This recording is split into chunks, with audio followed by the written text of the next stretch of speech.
across the UK. On DAB+, on your smart speaker, on your smart TV, and on your side. This is Talk.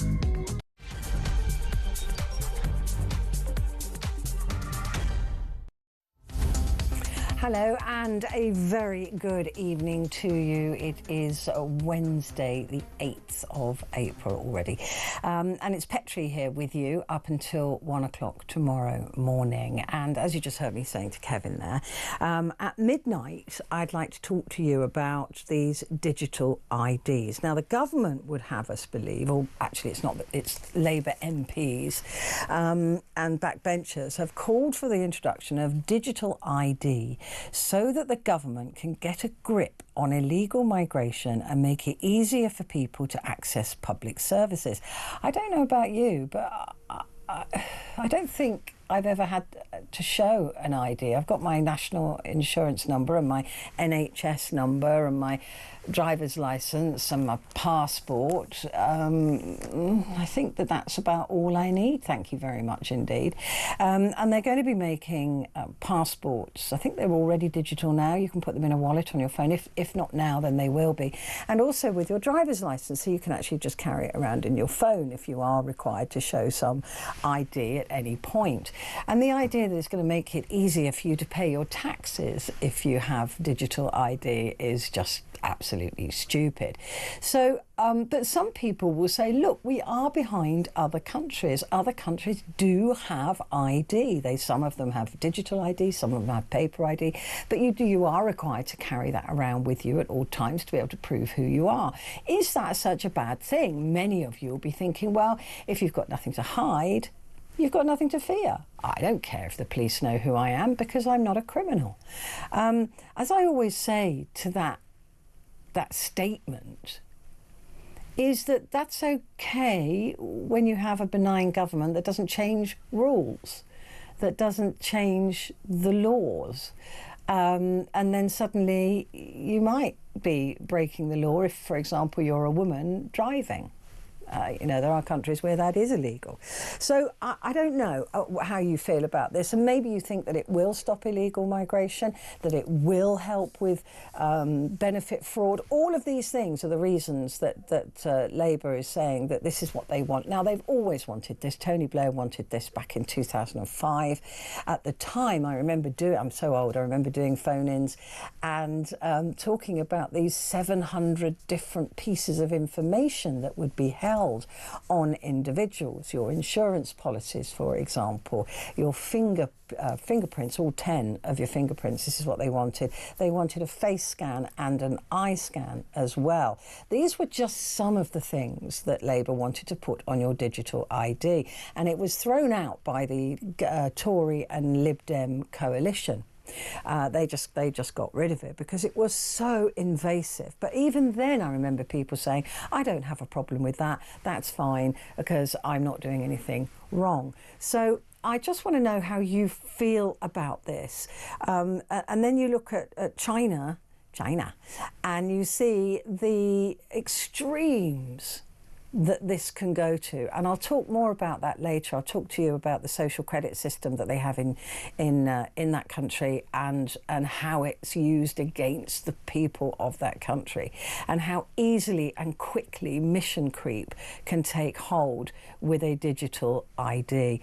But again, you may think that this is a really good idea, and I'd love to hear from you if you think that actually I don't have a problem with it. I wouldn't mind every day walking out of the house making sure I've got my ID, especially if it's on my phone, because I go with my phone anyway.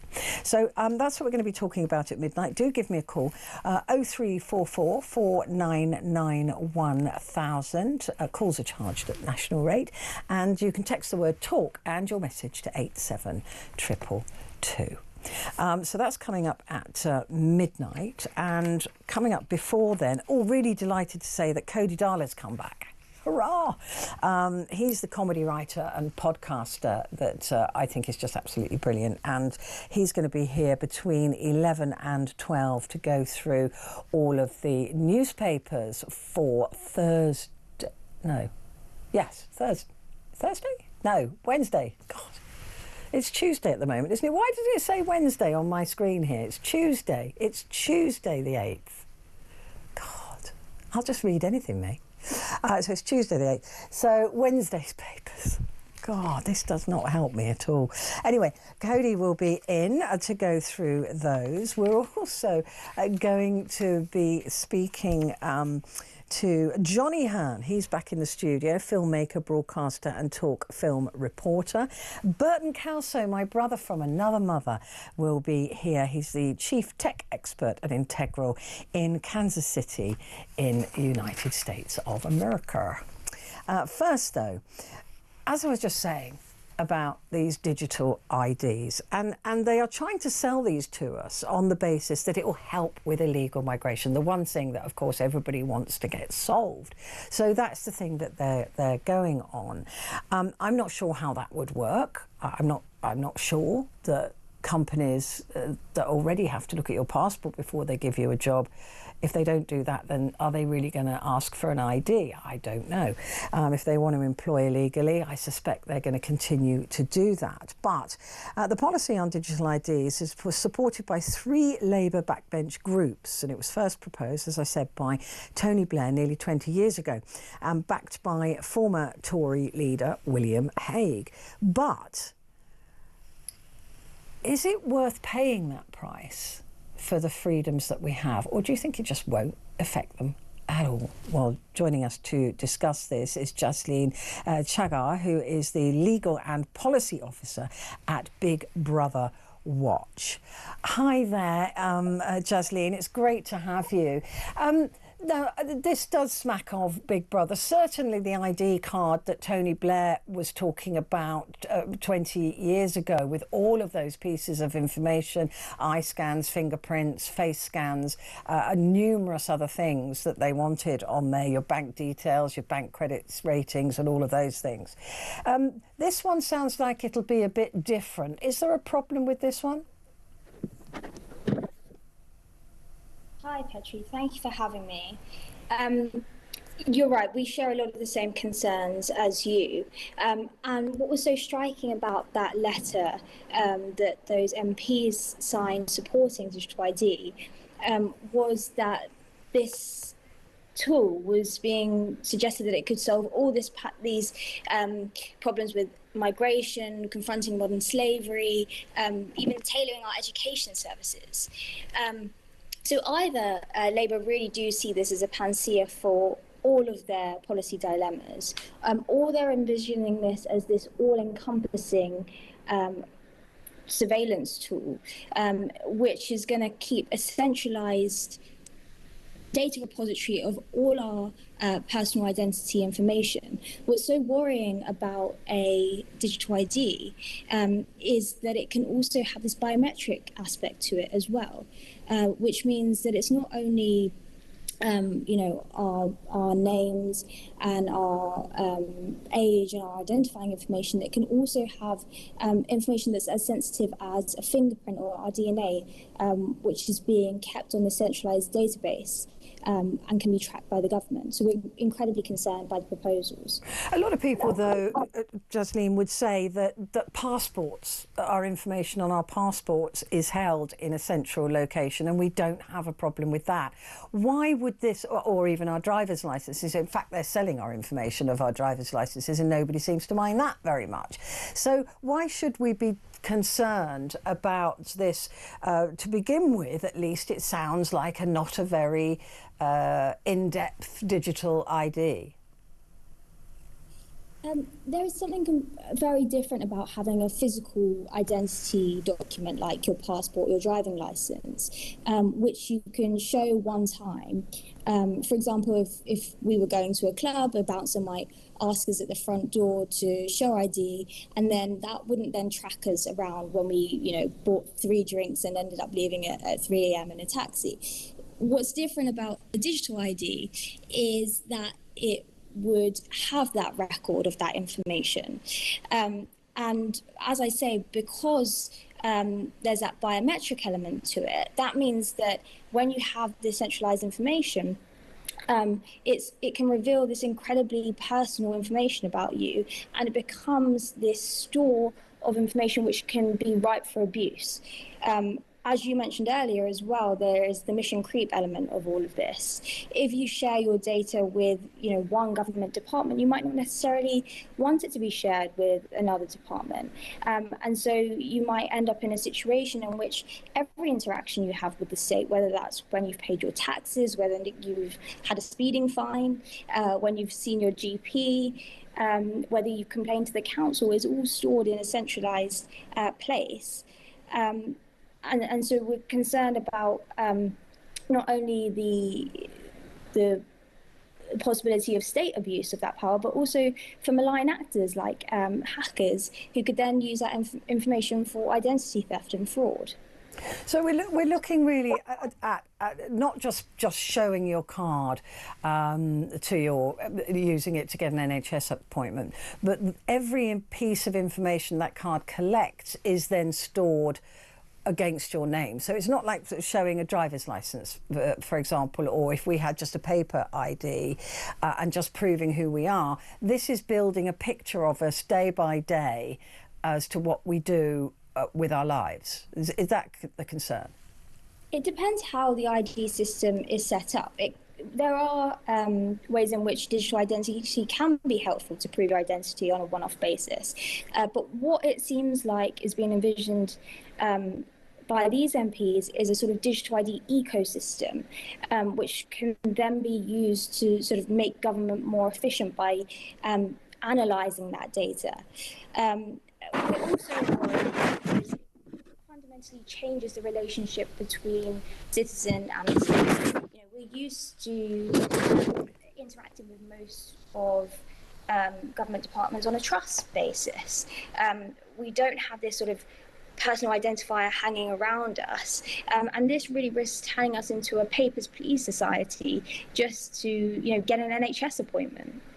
And is there, with digital ID, I presume that it would then be really easy to add more and more layers to it, different types of information that they then compel us to give or that they collect, like mortgages and things like that? Again, it depends how the system is set up. And so you can have a privacy-preserving form of digital identification. But the risk when it's being used by the government to mediate and facilitate all of your interactions with the state is that there can be this sort of store which can then, be used to make inferences about you. The other problem with all of this is that not everyone has either the capacity or the desire to prove their identity digitally. And so you risk digitally excluding a whole host of people, like the elderly, disabled people, people who are living in digital poverty and don't have access to digital devices to prove themselves, to prove who they say they are in a digital way. And so you risk excluding those minoritized groups from accessing essential state services. Why are we so against this when so many countries, though, have appear to have adopted similar schemes and don't have a problem with it at all? Historically, we've pushed back against having to have ID cards in this country. When the war was over in 1952, Winston Churchill scrapped ID cards as a sort of, liberalising gesture. And when they were previously brought in by the Blair government, they were scrapped in 2010 by the Conservative Lib Dem coalition. So we have this sort of precedent in this country of resisting having to prove our identity to the state all of the time. And I think that still persists today. We value our privacy and we value our civil liberties enough to resist that kind of constant ID checking. But what about, again, if you've got nothing to hide, why are we worried? If we're law-abiding citizens, we've done nothing wrong, which most of us are, and we're just asked to prove who we are. Maybe that will help cut down on, illegal claiming of benefits or the illegal pursuit of things that like the NHS. I think it also comes down to whether we need to have a digital ID system to be able to prove who we say we are. We already can use our physical documents like our passports and our driving licenses. And for us, it fundamentally comes down to the question of choice. So we're campaigning for a right to a non-digital ID form of identifying yourself. There's currently legislation going through Parliament to sort of set up this digital ID system for the private sector.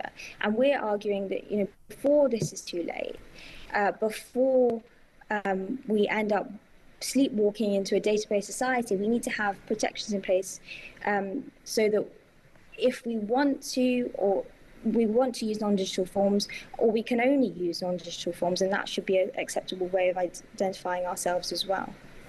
And the argument that this could help cut down on illegal migrants working or illegal migrants accessing things they're not entitled to, like benefits, that you can, presumably fake passports or fake driver's licenses are easier to produce because they are non-digital, although have a chip in them now, at least your passport does.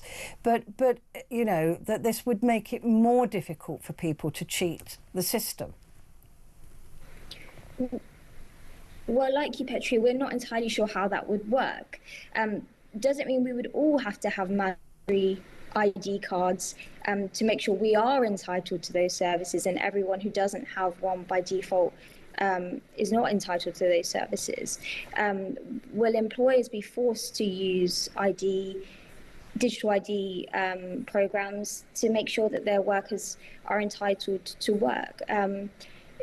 There are lots of questions about how this would work in practice, and not so much evidence about how it would actually tackle these policy problems. And so I suppose until we know what the digital system Labour actually are proposing will look in practice, and whether there will be safeguards around it to make sure that it's not mandatory, it's very difficult to say. Yeah, I mean, presumably, Jasleen, this would only work if we all had to have one and all had to carry it at all times. Well, the assurances are at the moment that it wouldn't be the case, but there's a sort of normalisation of having to prove yourself using digital ID. If it becomes so normal and widespread across the board, and then it becomes sort of the only way to do that by default. And so we're concerned about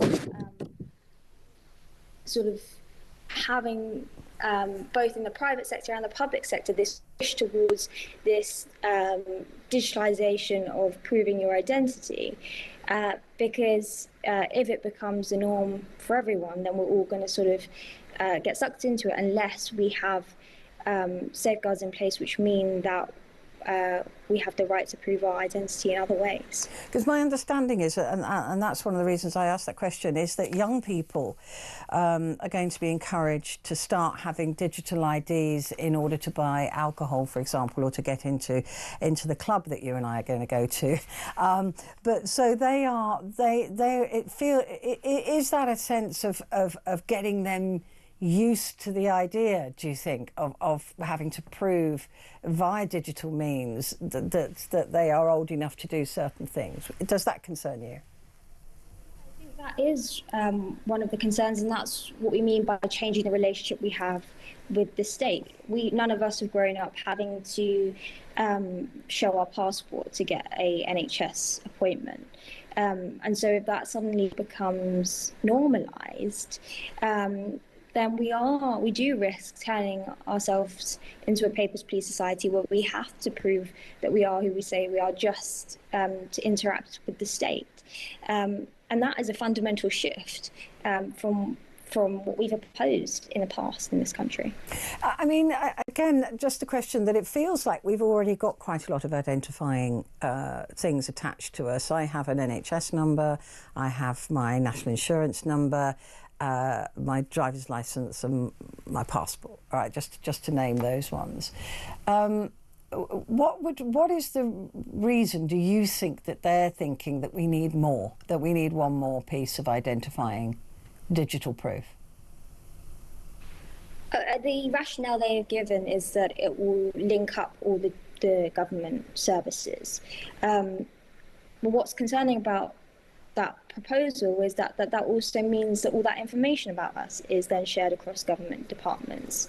And so suddenly every interaction you've had with the state is then shared way beyond its original purpose. And it has the potential to become a system of control rather than just a system of being able to access the service that you were trying to access. So in other words, if I had an issue that I went to the NHS about, the taxman would know about it?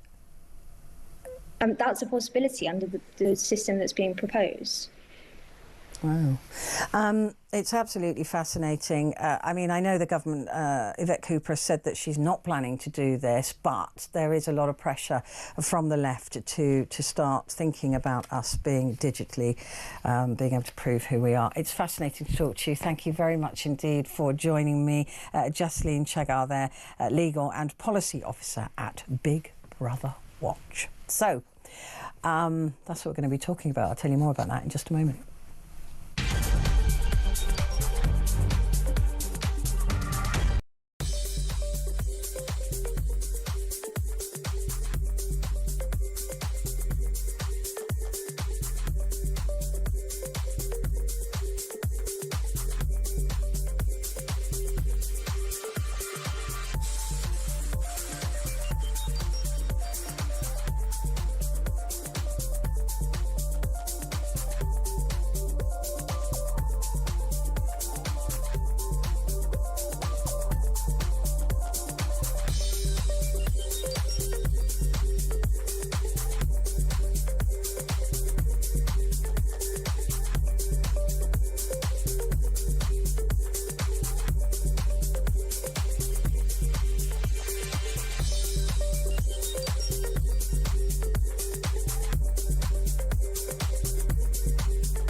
Across the UK, on DAB+, on your smart speaker, on your smart TV, and on your side. This is Talk. Hi there, and a very good evening to you. It is Tuesday, the 8th. Finally got a grip of that. So coming up at midnight, I want to talk to you about these digital IDs and whether you think that they are a good idea. There will be those that think, well, I don't really have a problem with it.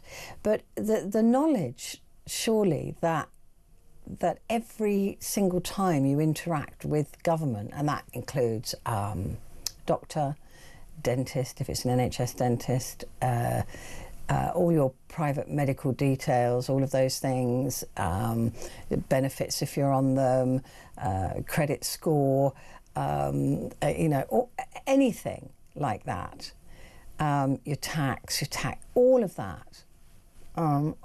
Council, getting in touch with your council, having a dispute with your council, council parking fine, all of that information will be shared all over government and held in one place. And that for me feels like a step too far. I have no problem showing somebody my driver's licence if they want to see it. I really don't. I mean, I don't really carry it anywhere. But if I did, I don't care. I've got no problem with that, although I'd want to know why they wanted to see it, and I'd make sure that my privacy wasn't being infringed upon, or my freedoms, by a police officer who overzealously was asking me for ID for no particular reason. So, bearing all that in mind, I don't have an issue with it. What I have an issue with is a digital ID, where it can become more and more and more. And when Labour first decided they were going to do this, was this during their manifesto in 2005, it started in 2009, sorry. We will introduce ID cards including biometric data like fingerprints backed up by a national register and rolling out initially on a voluntary basis as people renew their passport. So they wanted all 10 of your fingerprints. They wanted, and that would set up a national database, wouldn't it, immediately. They wanted eye scan, face scan, literally, it was I remember it being 700 different pieces of information, because desperately I tried over many weeks and months to try and figure out what would add up to 700 pieces. It is literally everything about you. You know, your DNA, everything in one place being looked at and protected by the government. And that in itself, I think, is wrong. I think that is totally wrong. That is way too much information, and there's no good reason they need all that information. But also, I don't trust them with it. I don't trust them with it. I don't trust any government with anything. I wouldn't trust them with my shopping and carrying it across the road, frankly. And they've done nothing to earn my trust. And they've really done nothing much to earn yours, have they? But listen, maybe you think that this is a good idea. We are behind other countries. Other countries do have ID. We have fought against it. Would you fight against it if Labour tried to push this form of ID through? Like I said, I've got much to tell you about the system that is used in China. It will literally make your teeth curl. And that is where you can go when mission creep happens, when you get another government coming in who says, actually, what we need to know is this about you, and then in order for your safety, in order for your protection, an anti-terror measure, we need also to know this about you. And suddenly it becomes like the Chinese system, which is all about controlling your population. One of the punishments in China on their social credit system is if you break a rule or you're not a perfect citizen, they make you have slow internet, which made me smile, but really it shouldn't. So they give you slow internet if you've veered off the path of the perfect robotic human being. So many more things like that to tell you, and I'll tell you all about those a little bit later. But that's what I want to hear you talking about. So do give me a call, 0344 499 1000, and you can message me if you put the word talk and then your message to 87222.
across the UK.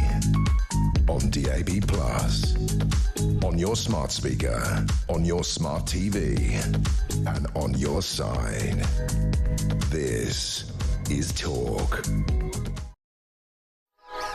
Hello there, and a very good evening to you. This is Talk, and just a reminder of what's coming up.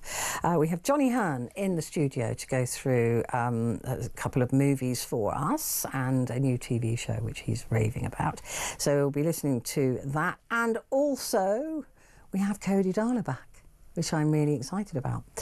So he's going to be here to be going through Wednesday's newspapers. So all of that is to come. But right now it is my brother from another mother, Burton Kelso, Chief Tech Expert at Integral in Kansas City in the USA. Oh my goodness, you look smart.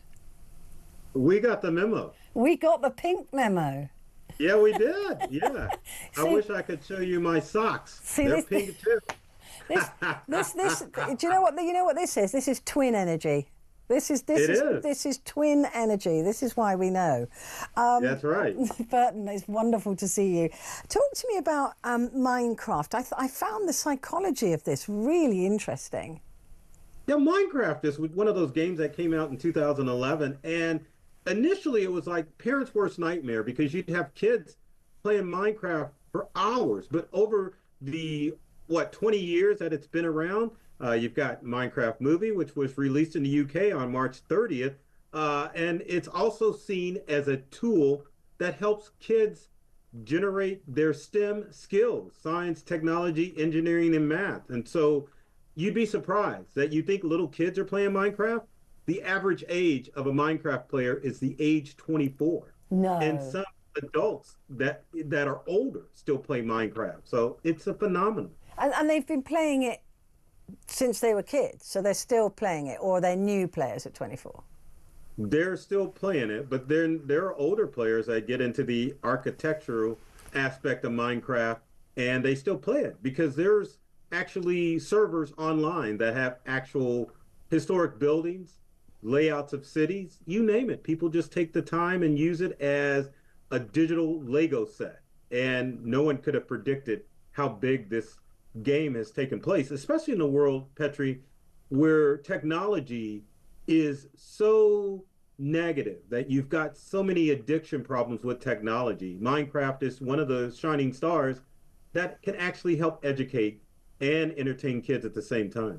So for those of us that haven't ever played Minecraft, what is the premise of the game? It's building stuff, is it?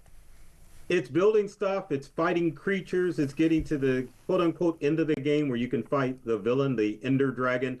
So it's a mishmash of a lot of stuff. It's just not, you've got this world and you build stuff. I mean, there's other tasks that you have to do, like you have to feed your avatar, you have to create buildings, harvest food. So it's like you've got your own little virtual life going on, and I think that's the appeal. And so a lot of parents who have been saying, oh, my kid plays too much Minecraft, actually don't worry about it because they're learning while they're doing it. Right. It's unlike, like you have other games like Roblox that allow you to play, and that's what my boys have graduated to. But surprisingly, at age 17 and 15, they still occasionally play Minecraft. So we don't necessarily interfere with that because they're learning life skills and STEM skills as well. And what I found interesting about this is when they're talking about the psychology of building, and that for predators, when they play, they learn to dodge and to attack. When other creatures learn with their play, they learn in a different way to run fast, for example. But for human beings, one of the basis of our survival is to build, and that's why kids like building things. They like Lego, like you said, they like Play-Doh, or all of these other games that you build things with, and that actually that's part of our DNA. That's a survival technique that we have to have, is to know how to build a shelter, for example. Right, and I think the good thing about Minecraft is that so many games are about fighting and destruction and place limits on kids, whereas Minecraft, it's the sky's the limit. If a kid doesn't want to fight predators and build stuff, they can do that. If they want to fight off predators, they can do that as well. So it just allows kids to use more of their imagination, whereas technology today really limits kids' imagination. And so that's why we have a lot of the psychological problems that we have in teens, tweens, and toddlers, even when it comes to technology. So I mean, it seems to me that this is an area of learning that should really be tapped into. The idea that, you know, they're playing a game. It's what my sister and I, when we wrote a book, determined as accidental learning, that you're having fun, but, you know, if to open a door, for example, you needed to do a mathematical equation, and if you didn't know how to do that, there was a place you could go and learn how to do that, and then you could go back and open the door to the Magic Kingdom or whatever. I don't know why there isn't more of that in this space, because that would be such a clever way of, like I said, children accidentally learning. exactly. And, you know, technology's all money-based Yeah. and addiction-based. And so that's why you see Legos, which used to be the original Minecraft, have the, you know, they have the tags with like Disney stuff or Harry Potter stuff, rather than when I was growing up, that you just got a box of Legos and you could do whatever you want. Yeah. So, but it's all money driven. So that's why you see the shift in accidental learning. We didn't have kits, did we? It was all just build something from your imagination. There wasn't anything that you could follow to build that. I think that this has got to be the way that this area of gaming goes, isn't it? That it's got to start, you know, like Minecraft, having something that kids really love, but also they are learning something at the same time. Let's move on and have a look at technology costs in the USA amid those lovely tariffs that you're now having to pay. Oh my gosh. You're going to face not tariffs in the UK, but you're going to face rising costs too, because the challenge with technology and semiconductors, they're all coming out of China. Of course. So there are UK computer companies that are going to have to pass those costs on to consumers because they get their stuff from well, the problem with computer parts is they come from all over the world. And even though the US is the one issuing tariffs, obviously there's like a small tariff going against the UK. And if those UK computer manufacturers are trying to sell to the US, they're going to pay a little bit more to get that stuff over from the United Kingdom over to the United States. So well, we don't pay it. You guys pay it. Unless we offer to pay it, you guys pay it. Right, exactly. And because you don't have any of your home, you know, if you're buying bits and pieces from us, it's because it means you don't have them, so you're going to have to pay more. And that actually is the crux of this, because while we're looking at the tariff and certainly the war between America, completely ridiculous, between America and China, China are not considering increasing their tariff. They're considering now reducing America getting any of the components that you need to build batteries, to build computers. That is China's next move, I guarantee it. Oh, yeah, definitely, because it happened during the pandemic, not the raising of prices, but just the simple fact that semiconductor plants shut down. And of course, computer manufacturers aren't really at risk immediately because they buy in bulk. And so they've got, you know, months of stuff. Auto manufacturers are huge, and appliances, because they only buy on an as needed basis. So it's going to, prices are going to skyrocket here in the US. And so well, I just don't know where you'll get those parts. If China says we're not going to sell them to you, and Korea says the same, and so does, you know, Vietnam or any of the other, or India, right. You know, you don't get the parts. It's not even going to be a case of they're going to be expensive. The ones you've got left being built will be expensive because they'll be a rare item. Yeah, so over the weekend, I volunteered at an organization that's for the whole right to repair, which is the movement to keep electronics out of landfill. I think that's going to boom in the U.S. because people are going to have components that rather than to buy a new one, they're going to have to find a way to repair the old one. Now, that's not to say there aren't semiconductor plants in the U.S. because we still have, Texas Instruments, but it's going to make it very difficult for all electronic items because everything's got semiconductors in it. So it's going to be interesting to see in the next 6 months what people are going to resort to rather than spending $30,000 for an iPhone. Yeah, quite.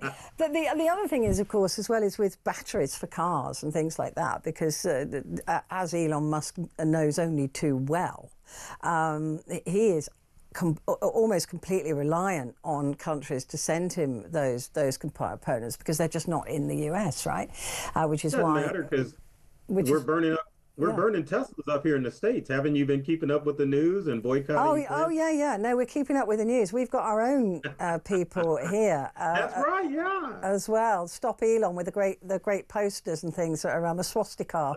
I know, right? There was one. Let me just tell you this. Wasn't there a lady in the UK? Yeah, spray painted the dealership pink. Yeah.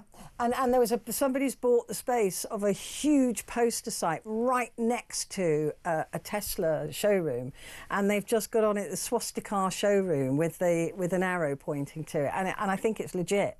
So they've paid. That's hilarious. They've paid for that. But you know, the technology with your president upsetting China to this degree, it's a real concern.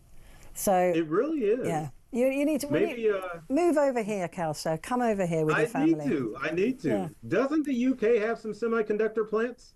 I think we do, yeah. Yeah, okay, well, now's the time to start churning those chips out. Exactly, and you can even be with me in the studio then if you're here. You know, right, exactly. Exactly. It is always an absolute thrill to talk to you, Burton. Thank you very much indeed. Looking incredibly dapper. Burton Kelso, my brother from another mother, Chief Tech Expert at Integral in Kansas City in the USA. Stay where you are. We're looking at movies next.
Across the UK, on DAB+, on your smart speaker, on your smart TV, and on your side. This is Talk.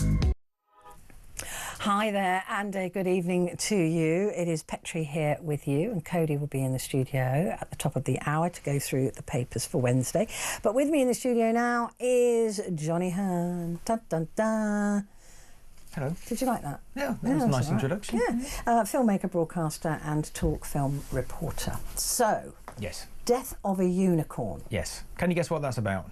I think that unicorns don't exist, so I don't know how they die. Well, in this film they do. Oh, okay. I think it's possibly the death of a unicorn. Yes. You see, Okay. it's a film, it's not a documentary. So that's the secret. Oh, that's the secret. Yeah. Okay. Right.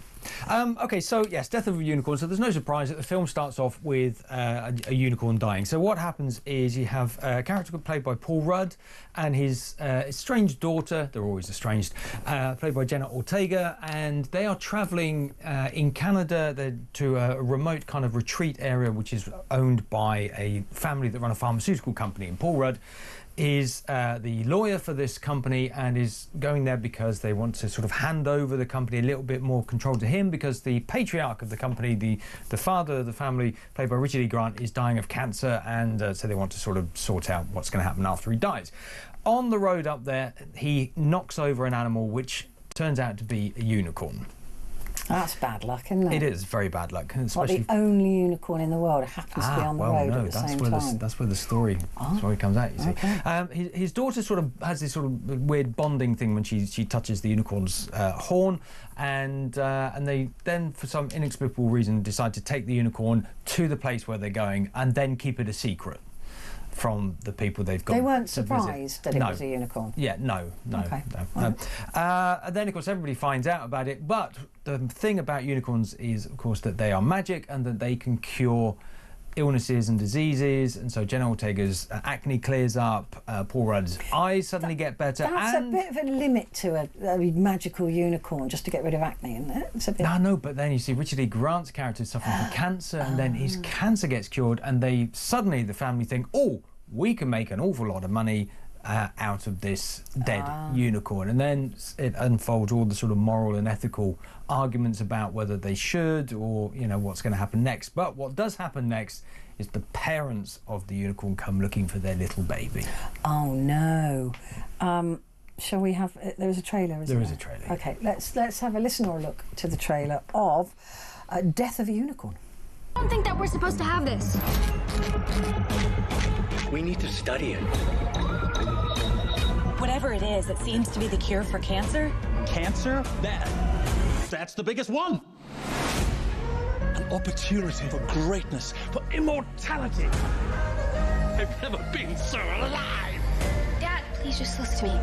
We need to give the little one back. Okay, bad things will happen.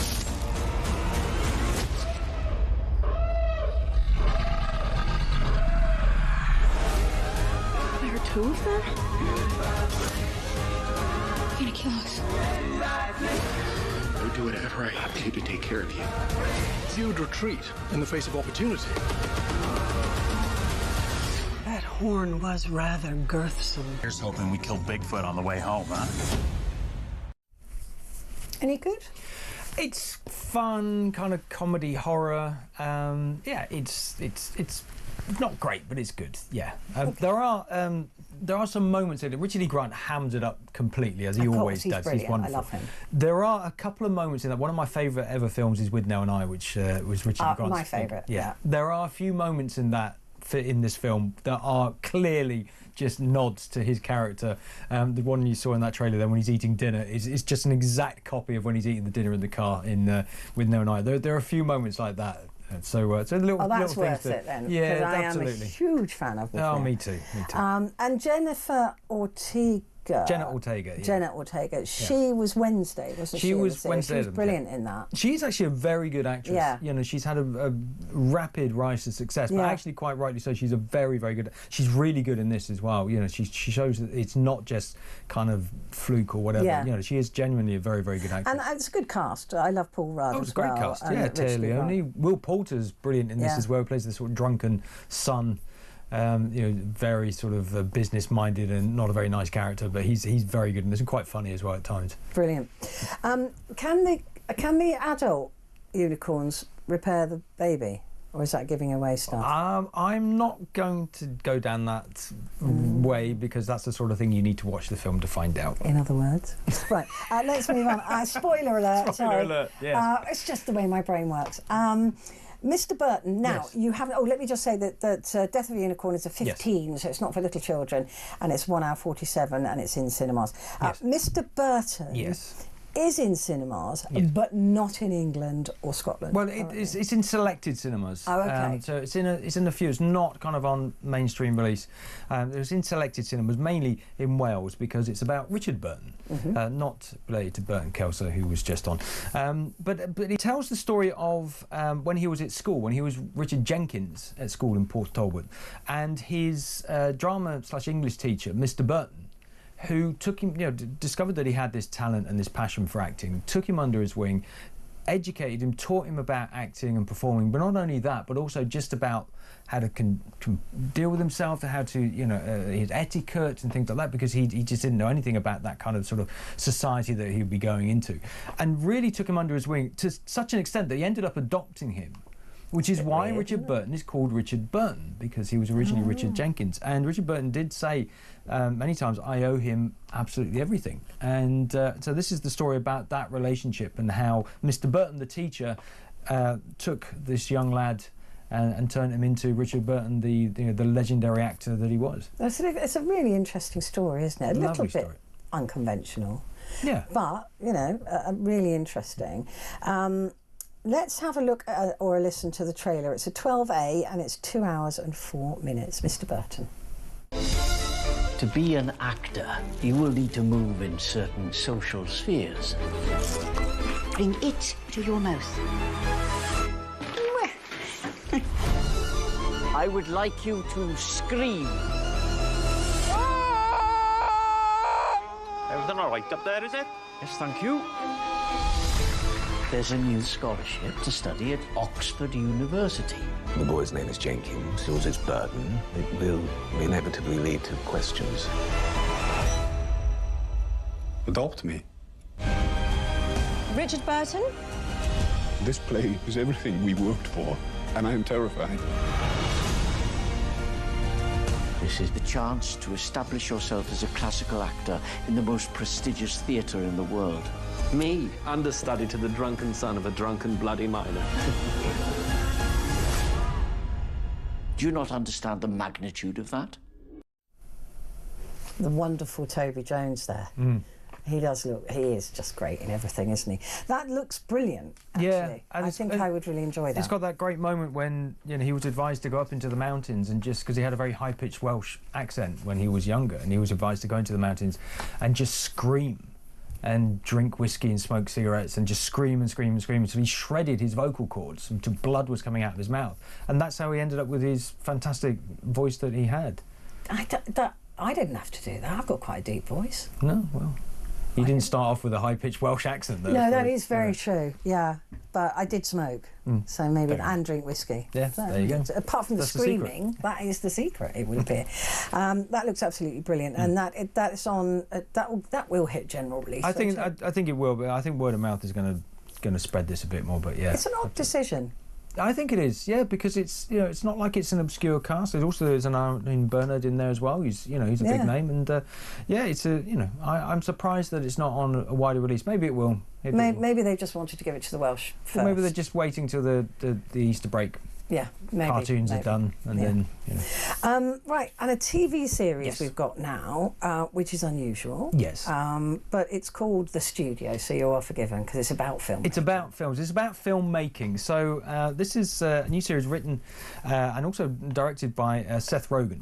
And his long-term writing partner and directing partner, and so he plays this character Matt, who gets promoted in the first episode. He gets promoted to be the head of a film studio, Continental Studios, under the ownership of a character played by Bryan Cranston. Now they immediately clash because Bryan Cranston's character is all about just making money, just wants to make billion-dollar movies, but Seth Rogen's character wants to make kind of artistic movies. He grew up loving films, wants to make good proper films, as it were. But of course, films don't always make the biggest amount of money. It's the kind of the popcorn movies that make the money. And so they start off with this sort of culture clash.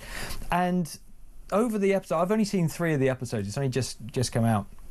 So it's about his character and how he kind of struggles to fit in to this role that he's been given. the best thing about this is not only his character, but the wonderful cameo roles that are in it. In the first episode, there's a brilliant performance from Martin Scorsese, who Seth Rogen's character hires to write and direct a film version of the Kool-Aid drink. Because he's been told they've bought the rights to Kool-Aid, but he wants to make a good movie out of it, so he hires Martin Scorsese to do it.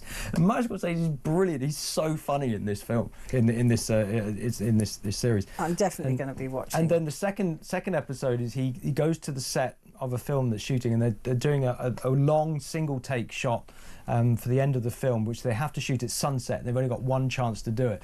And of course, by him turning up, he gets in the way and completely ruins it. It's brilliant, brilliant farce. You just want to kind of grab him off the screen and slap him because it's so funny.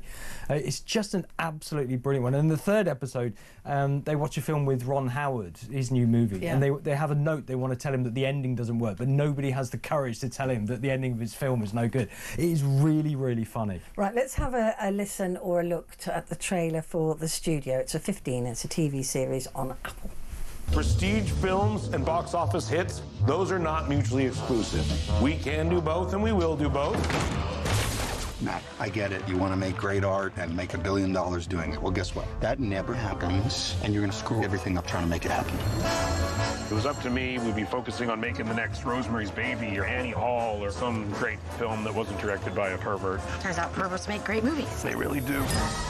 Fine is not good enough. This is racist. You want to bring down the studio? Why didn't you shut this party down? Why do you keep lying? What is wrong with you? The job makes you stressed and panicked and miserable. But when it all comes together and you make a good movie, it's good forever. Well, you're going to get us all fired. So you said this is a sort of a Ted Lasso, but of movies. Yeah, kind of, yeah. That sounds brilliant. And it's very true as well. It's very true to what very accurate, yeah. Well, you'd know. Johnny, thank you very much indeed. So that's The Studio. It's 15 and it's on Apple TV. Right, coming up next, we have Cody Darla, who is a scriptwriter, comedy writer, and he's also a podcaster. And I have one of his pods to show you just after the break. He'll be here.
Across the UK, on DAB+, On your smart speaker, on your smart TV, and on your side.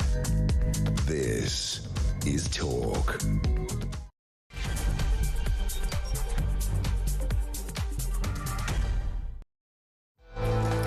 Hello there. It is so good to have your company, and I'm thrilled and delighted to say that back in the studio with me, we dragged him in, Cody Darler, comedy writer and podcaster. It's so good to see you again. And I tell you what, with your comedy, oh my goodness. I mean, I do watch you every day. I'm a total fangirl. You've got no choice. I post hourly. I know, but it's so good. Let's have a little reminder. I've got one of your TikToks, if that's okay. I haven't asked for permission. I'm just doing it. But you can find Cody on TikTok, and he's also got a podcast as well. But these are what keep me absolutely entertained, and so many other people, it seems, across in America too. So let's have a look at. I think this one. Is this tariffs, or is this the explainer to Donald Trump? Oh, either one. Let's have a listen. Hey, Donald. So apparently you want to know what a recession is. Good guess, but no, it's not when people walk in a line and play music. That's a procession. You know GDP? No, it's not a person. It's all of the goods and services a country produces. When that goes down over 2 quarters, so 6 months, that is a sign of recession. No, we don't have a party to celebrate that. Because if GDP is down, then that means companies have less money, which means they might lay people off. And if people lose their jobs, they'll spend less money in shops, which means the government takes less home in tax, which means public services will suffer. Which, Donald, will you stop singing? Please, listen. Something like your tariffs pushing up the price of things will mean people will buy less, which means you'll get less in tax. And yes, I can sing with you. Yep, okay. Go Power Rangers. Donald, you trying to do a backflip will not help the FTSE 100. Stop, don't do that. Well, some economic models think a recession is quite likely because they say the economy's already shrunk over the last few months. What do you mean, cool, I like drums? No, you're thinking of a procession again. So there you go. That's Cody. I love that one. We've got another one to show later on the tariffs. But you're also now the lawyer for the Penguins on McDonald's. Yeah, there's lots of different characters sort of reveal themselves through the headlines. Yeah. I was temporarily the Penguin lawyer. Yeah, I think you did a good job with that. Thank you so much. A great lawyer. They're still waiting for remuneration from the US government, but. Any developments on that, please do send it my way. I mean, seriously, you know, I suspect there would be a time when you were just posting one bit of great inspiration. The babysitter, the billionaire babysitter, is still my favourite, and I think that's probably everybody's favourite. But all these new characters now being developed, because it's just the gift, isn't it? Yeah. For a comedian. Yeah, definitely. I mean, I sort of the thing that kind of I try and capture is the kind of the normal humans in the system who are in charge of kind of implementing the mad ideas of politicians. Yeah. So that's that kind of makes it sound slightly more grand than it is. Ultimately, it's just I'll just try and play a character that's bamboozled by the system, which is like everyone really. But I mean, you know, there would have been some official, probably not a lawyer, that would have had to have done something because Trump put tariffs on penguins. Yeah. I don't really know what that would be, but maybe at least send an email being like, I think we've made an error because we've tariffs and penguins. Because they got AI to do it, didn't they? The list. Yeah, or there was another theory that there was someone had mislabeled because it was like Norfolk Island, wasn't it? And Herd Island, they'd mislabeled some Timberland boots from Norfolk, England, and they thought it was coming from the penguins. But mad. They've also tariffed Norway one amount of money, and an island off Norway, which is Norway, another amount of money. Yes, and they also tariffed an island that the only people who live there are US servicemen on a military base. So they've tariffed their own servicemen. They should know better. I mean, honestly, it is the gift that keeps on giving, and you do give it so well. Well, thank you so much. I'm really grateful to you for that.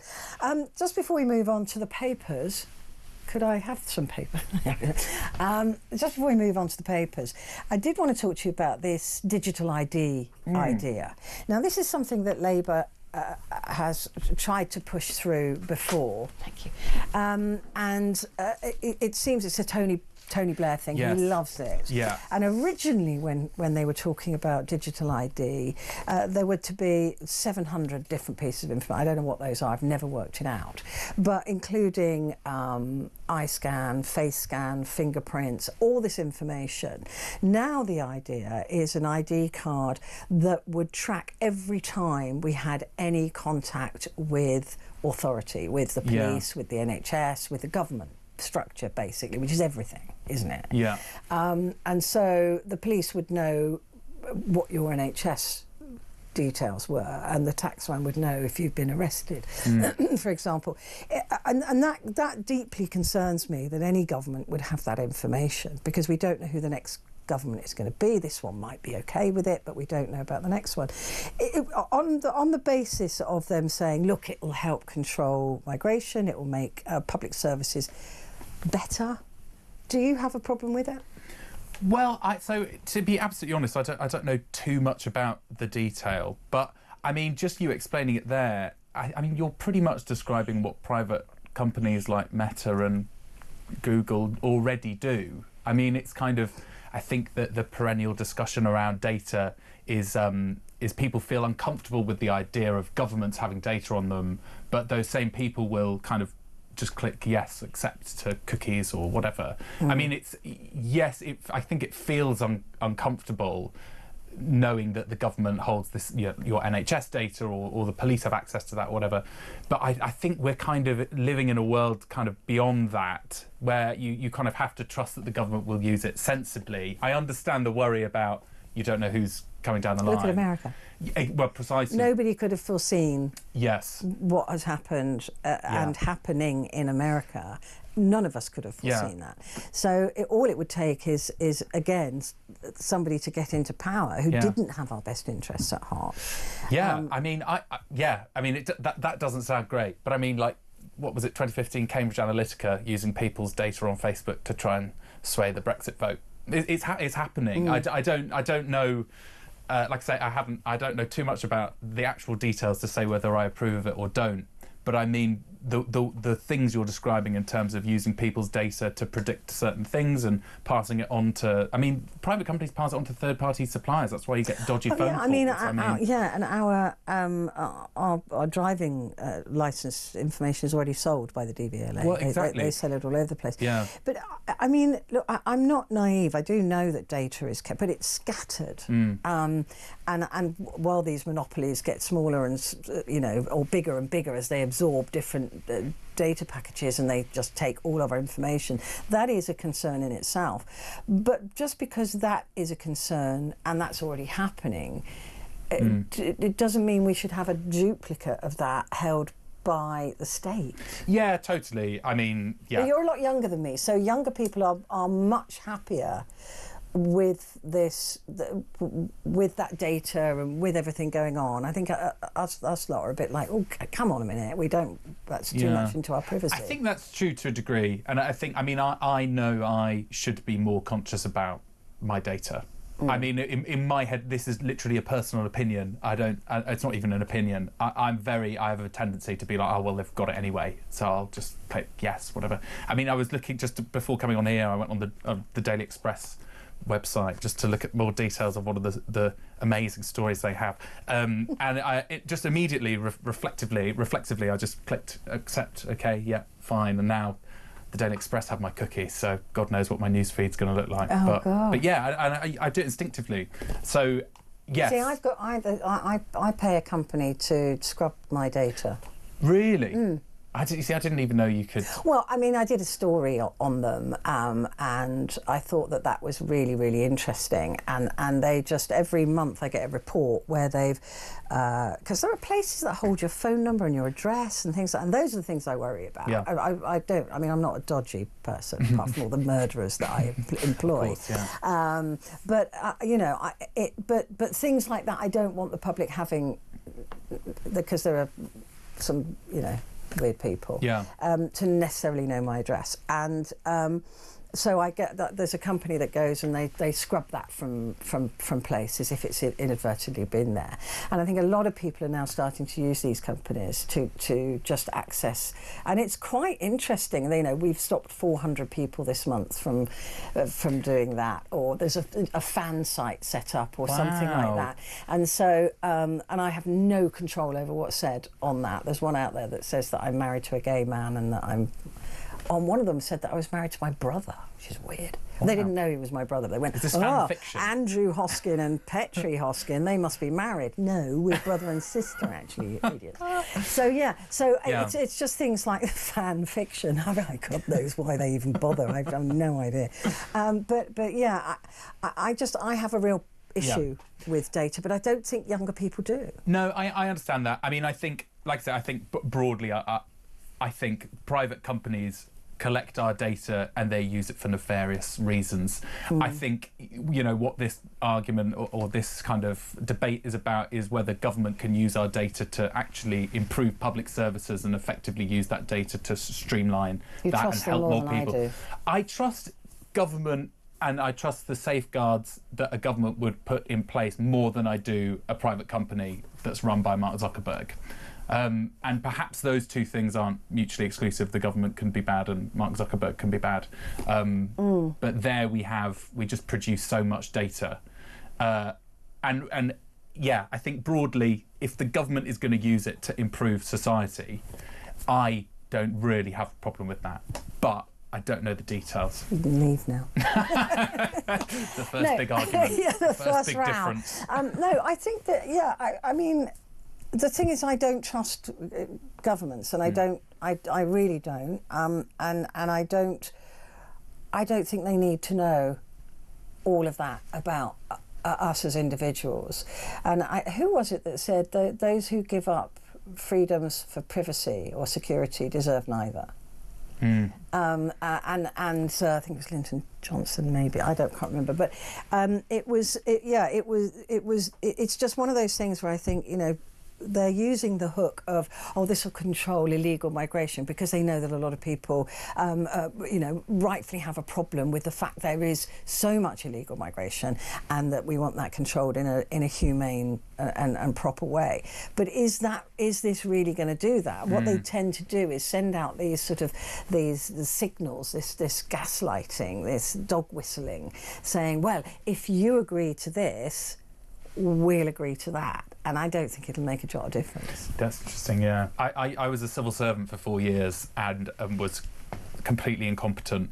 So I guess my experience of looking at government operating, I don't have trust in them to actually manufacture anything that will properly threaten us. Oh, really? I don't think they'd know how to use it. Yeah, I certainly wouldn't have. This proposal, they would be putting it into the hands of private companies that have been secured. Oh, well, we're back to square one, really, aren't we? Yeah. Private companies without any government involvement, or private companies with government involvement. Yeah. I don't know. It's all a mess. It is a mess. I'm totally against it. In case you hadn't guessed. In case you hadn't guessed. I'm on the fence. Yeah.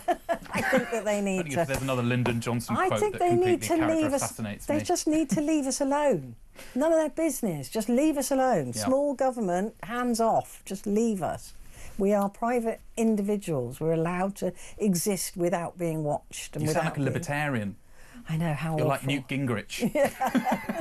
I just believe that providing you're not breaking the law, they shouldn't know any more than that about you, right? Just want to live a private life, that's it. Yeah, but that same argument, isn't it? You could just put that, like, about surveillance and things like that. They're like, if you're not breaking the law, you've got nothing to worry about. Yeah, but who tells us what the law is?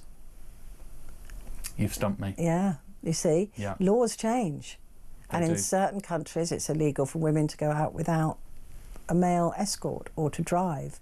You know, I don't know how far away that could be in this country, but it's not far enough for my liking. So it just depends on who sets the law. Fine, if the law stands at the moment, I don't have a problem with it. But if that law were to change, suddenly behaviours that were not illegal are illegal, and you are now being watched doing them. So that has always been my counter-argument to people who say you've got nothing to hide, you've got nothing to fear. And crooks know where the cameras are, and so they're hiding anyway. For the record, I wasn't the one that said if you've got nothing to hide. No, I know. I know. You were just quoting. Right, let's have a look, Cody, at the Seattle Times. I always like to look at a newspaper from across the United States at the moment, since there is so much news. The High Court, wow, has lifted the order blocking the use of the 1798 law in deportations. This is what Donald Trump used to deport people. The Supreme Court on Monday removed a temporary block on the Trump administration's use of a wartime authority to deport alleged members of a Venezuelan gang, ruling the 5 immigrants who challenged the policy did so in the wrong court.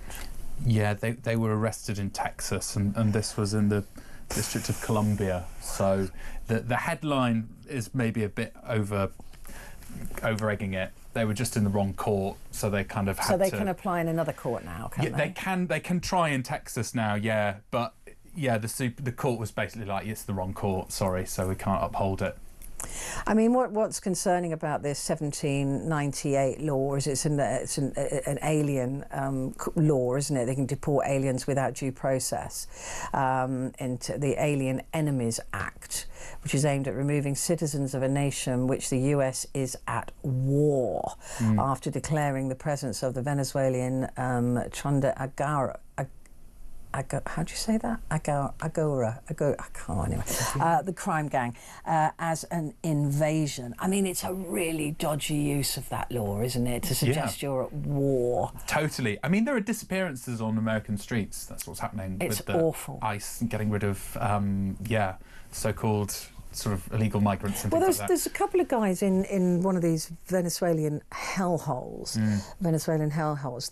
that one is a hairdresser and the other is a professional singer, and the hairdresser, I believe, had got the right to remain legally stamped in America, and any suggestion that he was a gang member was completely refuted by law. But he is now in that prison, and Donald Trump is fighting bringing him back. He's been told he's got to bring him back, and he's saying no, because we still believe he was a gang member. And you go, well, all the courts and the laws and the people and all the letters that are there are saying he wasn't. Yeah. I mean, he won't back down. They've got a history of. I mean, It's that's what disgusting. Guantanamo Bay is. It's disgusting. People imprisoned with absolutely no legal recourse. I mean, it's you want to say it's just Donald Trump being mental, but I mean, like I said, the Americans have a history of doing this, right across the world. But yeah, it's a worrying trend, which is clearly that he's.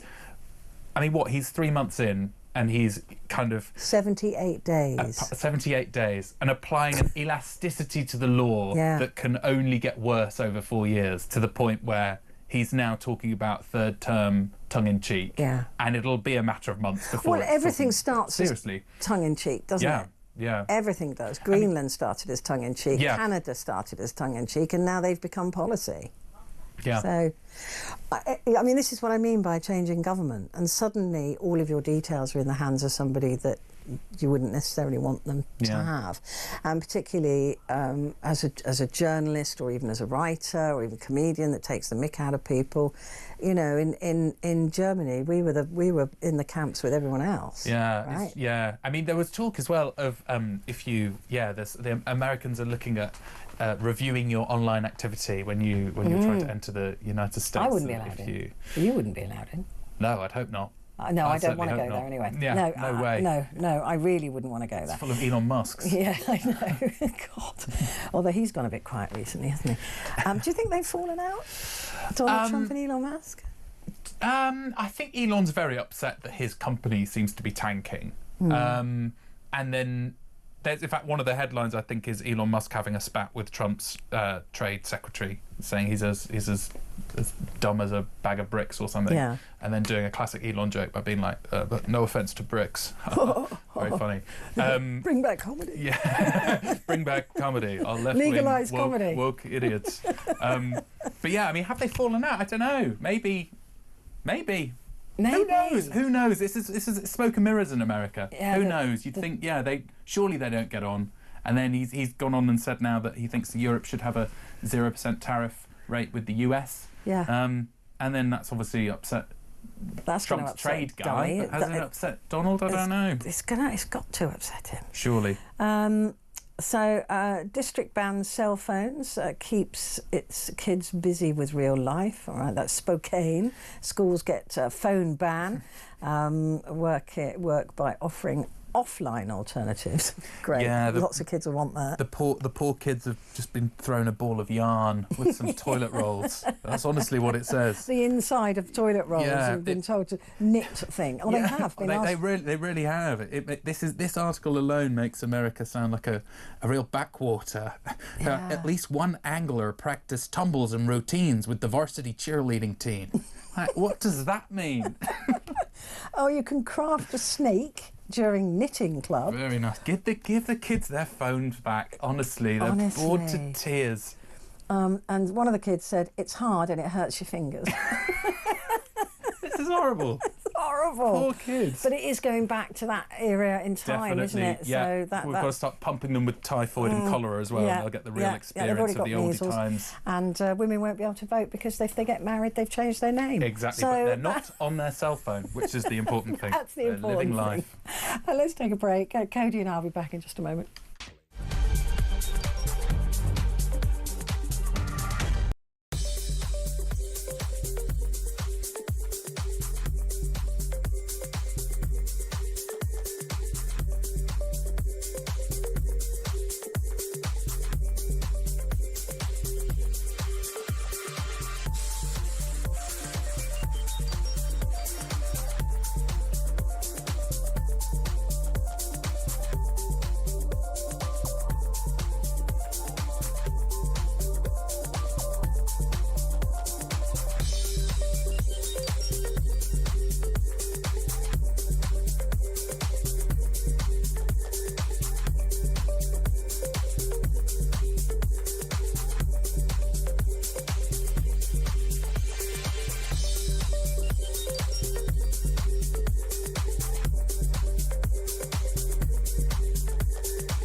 Across the UK, on DAB+, on your smart speaker, on your smart TV, and on your side.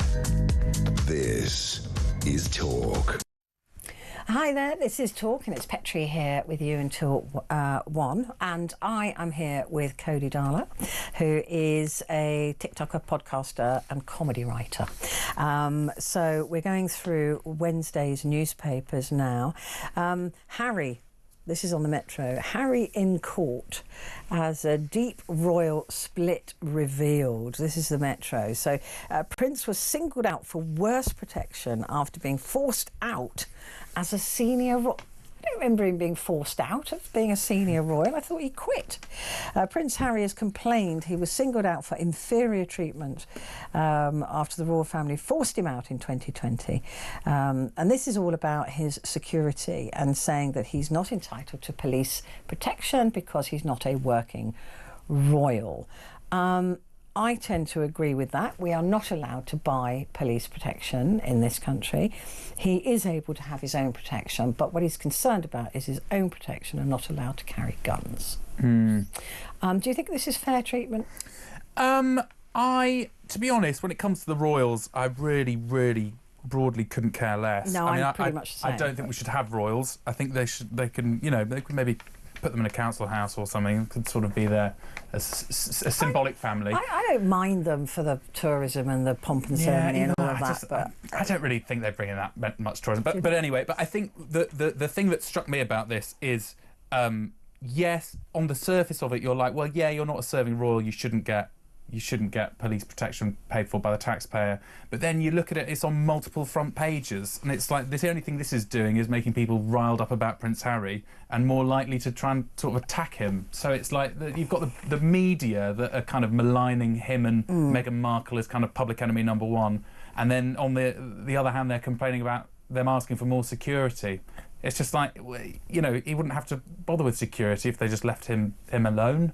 Well, but also if they both shut up and stop writing books. Yeah, sure. I mean, her book is coming out soon, apparently. So yeah, that'll be fun. Well, this is true. Yeah. But the thing that troubles me a little bit about this story is a double standard, in that, okay, we're saying that Harry can't have paid for, he can't have from the taxpayer police protection. But we did give police protection to Taylor Swift when she had a threat when she went to the O2. And a lot of people were saying, oh, yeah, but there was a direct threat against her. And I was like, yeah, but she could have gone down the Thames on a boat. No one would have known. So why did she need police protection? If we're not going to give it to Harry, we shouldn't have given police protection to get Taylor Swift from wherever it was, Heathrow to the O2. Yeah, I mean, I guess she had Taylor Swift. I think at that time had a concert cancelled because of terrorism threats. I think there was a kind in of the Netherlands, more of a live threat that was they were possibly mitigating. She could have got a helicopter to Battersea helipad and then a boat up the river. No one would have known. Yeah, I guess so. I mean, she's probably very busy. But yeah, I know what you mean. But again, the parallels I'm not sure about. I mean, he used to be a senior royal. I get that. He only left in 25 years ago. I think it's kind of, like I say, I think he is painted as kind of public enemy number one, when broadly I think he's probably just trying to get on with his own life. Yes, he's ultimately a world celebrity and so wants to publish books and things like that. Yeah, I don't think you can have both. Yes, I think, and you could be right. And to say that he was forced out of the royal family, they were made to choose. So, yes. So equally, I think there's a double standard with the UK press, as always, when it comes to the royals, where it's like, you can't blame the guy for being worried about his safety when he's plastered all over the front pages. Yeah, British press splitters. Right, let's have a look what we've got next. I do want to do the Star now, actually, because there's a great story here. Dire wolves, extinct for 10,000 years, are brought back to life, and they are unbearably cute. Cute wolves have been extinct for 10,000 years, but they're not now. Ooh. Very good. Good bit of writing there. Yeah. Jurassic Park style boffins, it's always a boffin, say they took DNA from, this is extraordinary, they took DNA from an old skull in one part of the world and a tooth from another part of the world, and they have created 3 of these wolves. This is just incredible. But should we be doing this? Yeah, I think we should bring T-Rexes back and just be done with it, if you ask me. The world's such a mess. I think we could throw a couple of resurrected man-eaters into I don't the have a mix. problem with that. No. Yeah. Get rid of the human species. We're rubbish. I think they did a woolly mouse, didn't they? They did do a woolly mouse. Months ago. Yeah, they put the mammoth genes or something into a mouse and it made it woolly. But I do wonder if... I mean, look, a lot of creatures go extinct for a very good reason, survival of the fittest. Others go extinct because we're monsters. But do we need to be bringing these back? And who else would we bring back? We could bring back people. Who else? Yeah. I wonder if we could bring back... who would you bring back? Absolutely no one. No, me neither. I think... Yeah, it's a mess, guys. Don't come back. Yeah. I wouldn't do that to them. No. They're always cute, though, aren't they? It's like the name of science. It's like, oh, we've done this amazing new kind of scientific thing, but they're always cute. They are cute. You know what I mean? It's not like a Dolly ball the of sheep slime on the table that they're impressed about. They're always cute. I think we're obsessed with cute things. They are cute, and so for that reason, I think we should have brought them back. Yeah, absolutely. Jurassic Bark, and so they're talking about what's the difference between the cloning thing that we've done with Dolly. And Dolly the sheep, which must have been about 25, 30 years ago now. Must be, if not more. When was Dolly the sheep cloned? Guys, can you look that up for me? It's like my own Google. Yeah, it's great. Is that Alexa? It's like Alexa. Human-powered Alexa. Yeah. 96. Gosh, so 28 years ago. Yeah, 28 years ago. So I wasn't far off. But yeah, and so this wasn't cloning. This was something else. Anyway, it's fascinating. Really, really interesting. Let's take a quick break, and Cody and I will be back in just a moment.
Across the UK, on DAB+, on your smart speaker, on your smart TV, and on your side.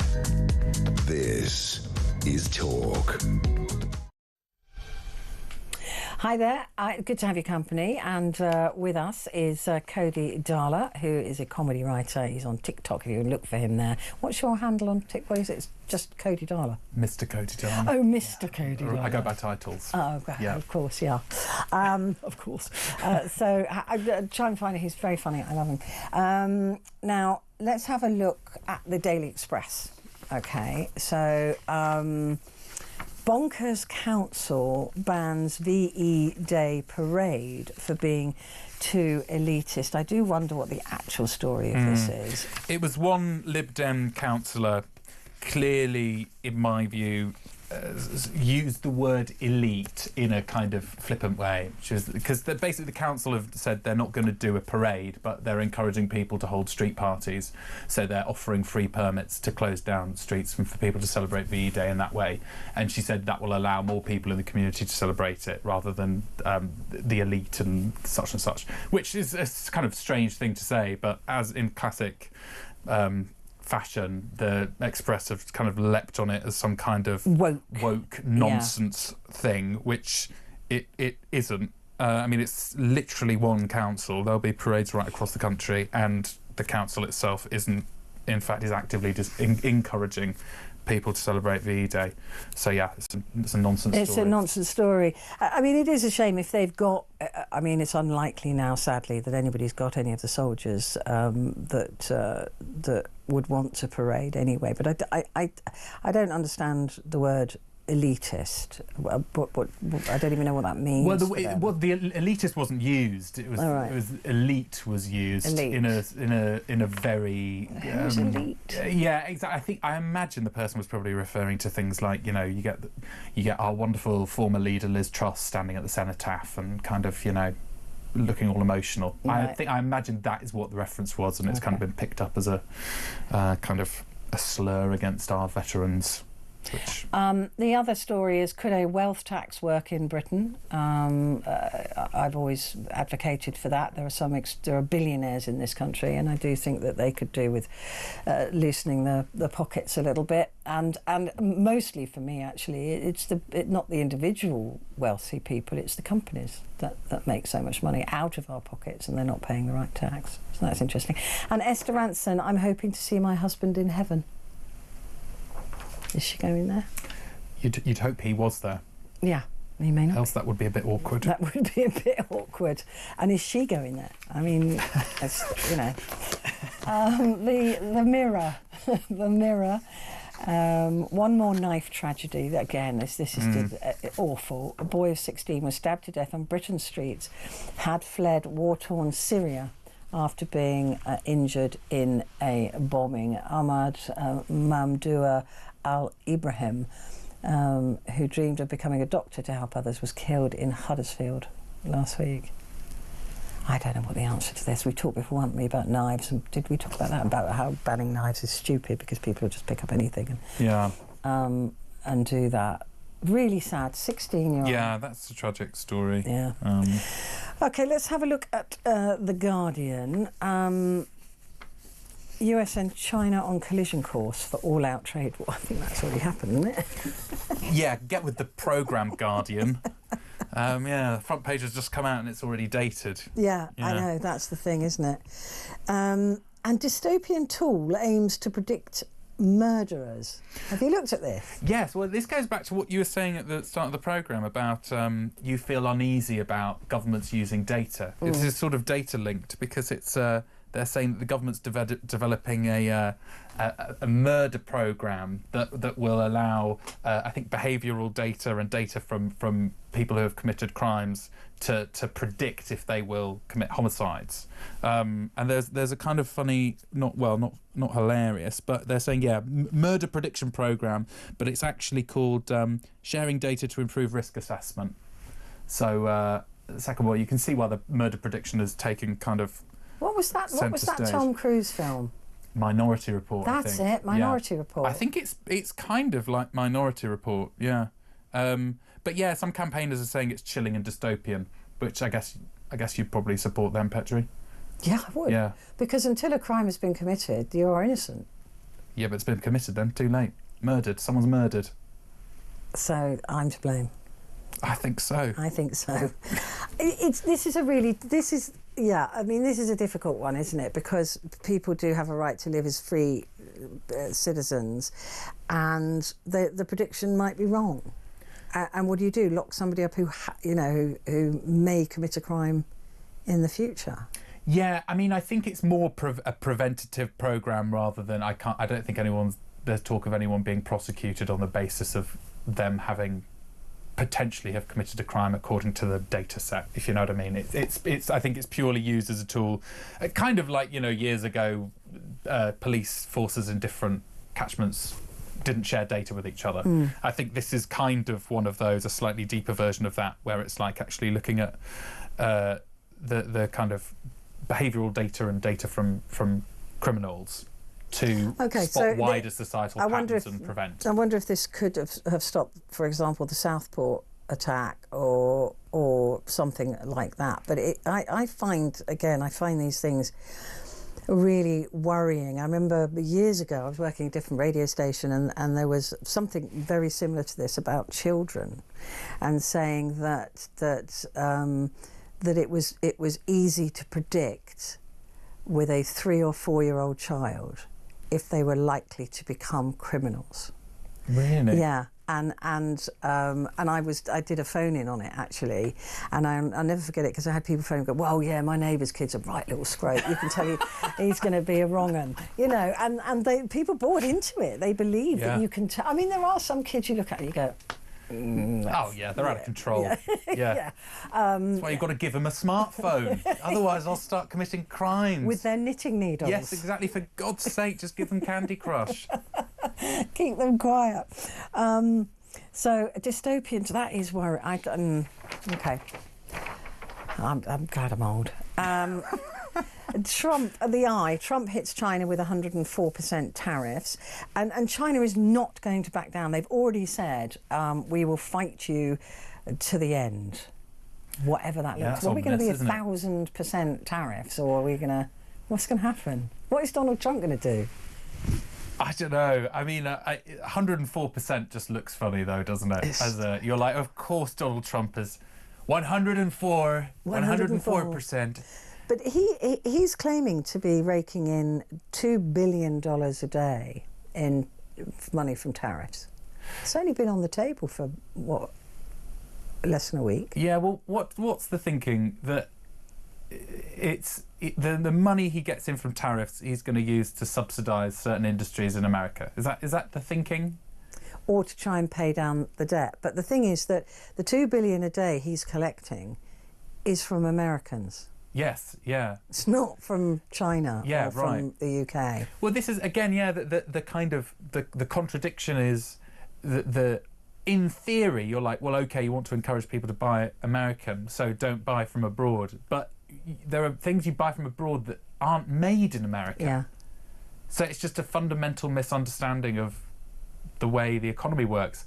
But then, you're like, they're talking about over the weekend, the era of globalization is over. And then you've got all these billionaires stood behind Trump who have become billionaires because of globalization. And now they're all they don't really know what to say, which is why you've got Elon Musk and this trade guy having an argument. Because everyone's a bit confused. Because it's like, the system, Donald Trump's upended a system that's been working very well for them. For them, yeah. And I can't help but sort of, as a normal person that doesn't understand anything to do with stocks and shares, be like, this system isn't working if you get an orange lunatic who just decides to say something and suddenly people's pensions and people's investments and normal people, their kind of livelihoods are on the line. It's a fundamentally unjust system. This surely has to be the end of capitalism, Petrie. It has to be. I think what frightens me actually is that one man on his own can completely throw the table up and cause distress everywhere in the world without Congress, without anybody else stepping in. That one person has that power. And I can't help but think Trump will be loving it. Yeah, totally. I mean, when he sneezes, every market goes down. When he says, "Oh, I might pause it," they all go up. Yeah. The power that one man has on the global economy is unbelievable. I mean, that's exactly that. You're like, how have we reached a system in society within 50 years? Yeah. That we have, like you say, the entire economy. Trillions of dollars, $10 trillion wiped off the global economy because one dummy who says stuff and does stuff that defy any reason or logic. Yeah. And now, like that is bonkers. Mind-blowing. That is wild. It is wild. I mean, people of all political stripes, we can't accept that. We should all be terrified that one person has that sort of power. And it, like you said, it doesn't matter what side of the fence you come from. The world should not be able to be run in that way by one person who a lot of people are suggesting has cognitive issues. But there's nobody there to stop him. At least if it had gone through Congress or lawyers or economists that actually know what they're talking about, then, and they said, no, still, we think this is the best option. Okay, then we're screwed anyway. But one man who just decides to... I know, wheeled out, looking like a kind of drunk Eurovision point scorer. I said that at the time because I was on air. 36%. Yeah. What? I said, this is like the Eurovision Song Contest. And we scored lowly again. We got 10. Yeah, we're at the bottom of the board, for God's sake. For God's sake. But we got the same as the Taliban. Oh, yes. Yeah. I wonder how much schmoozing the Taliban has been doing with Donald. I wonder if Donald's been invited to go and hang out in Afghanistan. Love those guys. Parade. Love what they're doing with women. Love that. We got a lot of things in common, me and the Taliban. All right, let's take a break. I'm back in a sec.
across the UK, on DAB+, on your smart speaker, on your smart TV, and on your side.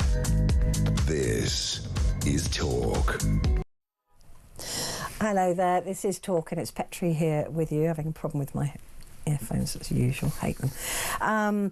Let's have a look at the Times, and the Times, fabulous photograph there. I love a Hockney. Largest exhibition of David Hockney's career has opened in Paris. Oh, it's in Paris, that's pointless. Curated by the 87-year-old himself. That is a brilliant collection of Hockney paintings. I love Hockney. So that's in Paris. I thought that might be in London, but it's not. But in London, we've dropped down the wealth list.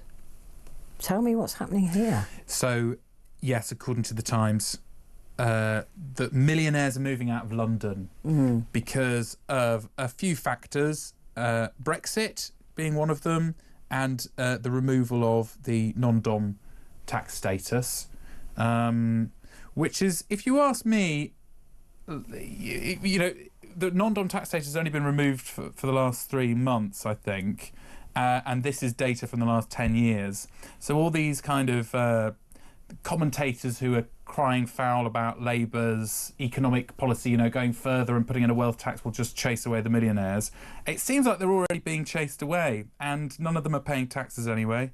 So, as we were saying in the break, Petrie, good riddance. Well, I just think this only concerns us if there is such a thing as trickle-down economics, and that has been debunked. Rich people do not trickle down. People think, oh, they employ plumbers and they do that. Well, so do the middle classes, actually, and it's a greater percentage of their income. But they hide their money overseas. They've got accountants that make sure they don't pay any tax. I don't have a problem with this. I mean, if it's millionaires like Ricky Gervais, then I'd like to keep him because he pays his tax and he's quite happy to do so. But there are those who've got their money in Jersey, or they've got it in the Cayman Islands or whatever. They don't. These super rich billionaires and 100 millionaires with 100 million, they're not the ones that are trickling down. I really don't see why governments are so afraid of these people, because we know they don't pay their tax. Yeah, I totally agree. Also, I think they're more than welcome to go and sit in the Cayman Islands. I can't imagine they've got a Waitrose there. No, exactly. Or a Primark. Or a Primark, exactly. Not got a new Zara collection. Exactly. Exactly. They won't be able to import it because it'll be too expensive. Exactly. Yeah, well, this is New World Health said London, which has now only has $215,700 millionaires. Oh, nearly 250,000 millionaires. Was one of the only cities in the top 50, the other being Moscow, that had fewer rich people than 10 years ago. But we've still got nearly 250,000 millionaires. Yeah, I know lumping Moscow in there kind of suggests to me that they're trying to make it sound a lot worse than it is. It's like, look at us, look at London's like Moscow. I mean, half of these millionaires in London are probably from Moscow originally anyway, aren't they? Probably. It's like laundering spot of the world. Yeah, it is.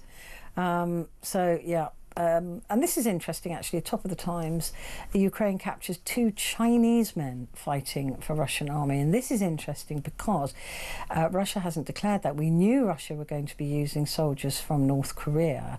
But if they are Chinese and there are more of them, then China is more involved with Russia than we thought with this war, because they've always maintained a sort of hands-off. Yeah. One of basically the Ukrainians have captured 2 Chinese soldiers, and one of them actually surrendered to the Ukrainians because the Russians were being mean to them, which is a bit funny. It's a little bit funny. It is a little bit. You sort of think, well, serves you right. Yeah, they're being mean to you. Yeah. You're killing people. So on the grand scale, this could pose serious questions about geopolitics and the future of the Ukraine war. But on the other hand, it seems like the Russians, they've been a bit nasty to these Chinese soldiers. So I don't hold out much hope for this alliance. No, I don't. No, it doesn't sound like it's going to be as vicious as they might. No, the Muscovites are making fun of their Chinese checkers.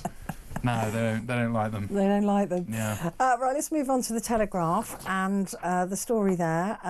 Elon Musk tears into Trump's tariff guru as tensions mount within President's inner circle over the fallout from the global trade war. He's as dumb as a sack of bricks. But no offence to bricks. Very good, Elon. Yeah, there's something quite nice about seeing a bunch of rich people have a go at each other, except it's sort of, you know... Like cats in a sack, aren't they? Yes, yeah. Where can we throw that sack? Yeah, I know. With a brick in it. Basically, Elon said, there should be a free trade zone between the EU and the US, which departs from the White House's line, because, and this is what the other fella in question, what's he called? The trade guy said, well, he just described Elon Musk as a car assembler. Mr. Navarro. Salesman. Yes, that's right. He said he's just a car salesman. A former car salesman, if you take into account how nobody's buying Teslas anymore. It's really interesting, though. Is Elon Musk trying to reinvent himself here? Because he knows, and his board knows, that Tesla is a really toxic brand now. It's really damaged by some of the things that he's done, talking about how empathy is the curse of the modern world, and then begging for empathy as he cries on Fox News. You know, and then saying that somebody was it Waltz walking around with a Tesla share dropping was mean. Was so mean, but he went on a stage with a chainsaw talking about cutting people's jobs. This feels to me like a different Musk. Today? Yeah, well... Is he trying to sort of appear more rational, more... Well, I would possibly suggest that it's maybe a deferral to Musk OG, the OG Musk, you know, who is ultimately just a normal business bloke who's at the forefront of his mind is making sure his businesses are doing well, his businesses are not doing well, and suddenly tariffs are in, and he's like, well, actually, hang on, this is just going to make things worse. I think what we've been seeing over the last few months is a kind of performative, sycophantic Musk who's clearly got caught up in the MAGA limelight and being hailed as this sort of weird, kind of slightly alien dude who's a bit of a maverick. And yeah, he's said a bunch of nonsense things. And I think ultimately, his shareholders are now like, what the hell are you doing? The brand's toxic. You've lost hundreds of billions of dollars. And I think he's being humbled. I think we're seeing Elon humbled rather than Elon transformed. Really? That's interesting. And how's the billionaire babysitter going to handle Trump now? Yeah, he's been on the naughty step for a while. Yeah. I'm going to have to take him out for some ice cream, maybe cheer him up a bit. Maybe cheer him up a bit. And so he's a bit sad now because somebody's stolen all his cars. Yes, exactly. But he's oh gosh, I think it's too late. I think it's too late for the Tesla brand. And also, while all of this has been going on, of course, the Chinese technology has leapt forward. And everybody's saying that it was a real mistake for Musk to allow his cars to be built in China, because he allowed those cars to be built in China. The Chinese then saw the technology, truly, and then went further with it. And so it's not doing well for him. But he just looks different. Even that image of him. Well, he's not wearing his stupid hat, is he? Maybe or his that's what it is. Stupid space costume. Yeah. And he's not balancing forks on the end of his finger, which he's been doing over the last couple of weeks. That was weird, right at the dinner party, wasn't it? Yeah, I mean, this is... I'm going to caveat this with... I've not had this verified, but he takes a lot of ketamine. You know, he does, for his health. He's said that on... For his health. He has said that like a lot of publicly. Gen Zers. Yeah. He said that publicly. So I think ketamine has a lot to do with this. Yeah, he takes it for his mental health, apparently. Yes. But yeah, so... We can say that without being take into account the effect of his actions on our mental health. No. So I think... No. Take the ketamine off of him. I think he's done... Not him. I mean, look, even if people manage to strip him of every dollar that he's got, he would get a job in 5 minutes as an executive director of somewhere on 200 million a year. He's never going to be broke. Yeah. But I wonder if the embarrassment... I don't know why they haven't kicked him off Tesla yet. I mean, I guess he's still the richest man in the world. He is. Yeah. He's still the richest man in the world. Yeah. But I don't know how long that's going to last, because you look at the tariffs. He builds a lot of his cars in China. China. China. Yeah. So I don't know, but I am keen to see him and Trump fall out. Oh, I think we've all been waiting for it. We've all been from the moment he stepped foot into that cabinet meeting and had his little toddler on his shoulders. We've all been waiting for the inevitable. Get out of my office, Elon. But that kid was brilliant. Yeah, he was. You're not the president. Do you watch another thing on TikTok that I like is Drewby? Have you seen Drewby? No. It's very funny. They're little marshmallow characters, and there's a really rude Canadian that's always shouting at Donald Trump. Have a look for that because it is very, very funny. It's very good.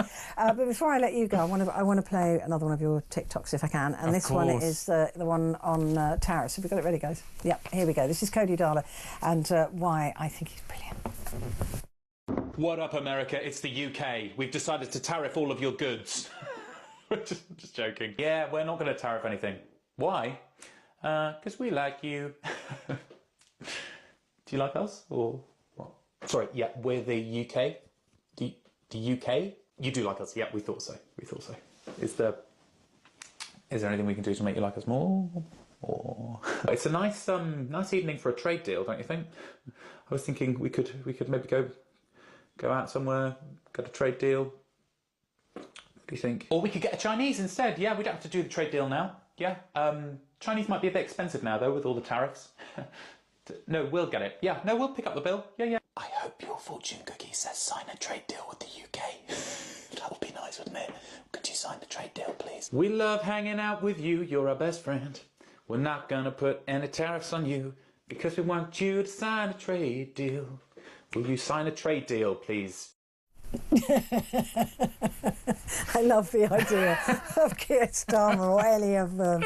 I mean, I do think our response has been absolutely pathetic. But anyway, Cody, thank you so much. Thank you so much for having me back. I'd love you to come back again if you wouldn't mind. That would be great. Cody Darla there, comedy writer and a podcaster. And you can find him on TikTok, Mr. Cody Darla. Make sure you check him out. Right, coming up, it is just you and me. And we're talking about digital IDs. Now, do you think that actually, it doesn't matter, as Cody was saying. It really doesn't matter because there's so much of our data out there anyway. What harm is there in the government having it? And maybe it'll improve public services. Or are you like me and think this could creep? This could become really actually quite bad for us, depending on who's in power. And you don't know who that is going to be. Look, it could be Nigel Farage in a couple of years, and maybe that is what you want. But would you trust them with your data? Would you trust Labour with your data? Would you trust any of them, frankly? Wouldn't trust them, like I said, to carry my shopping. But listen, give me a call, 0344 499 1000, and you can text as well. Put the word talk and then 87222.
across the UK. On DAB+, on your smart speaker, on your smart TV, and on your side. This is Talk.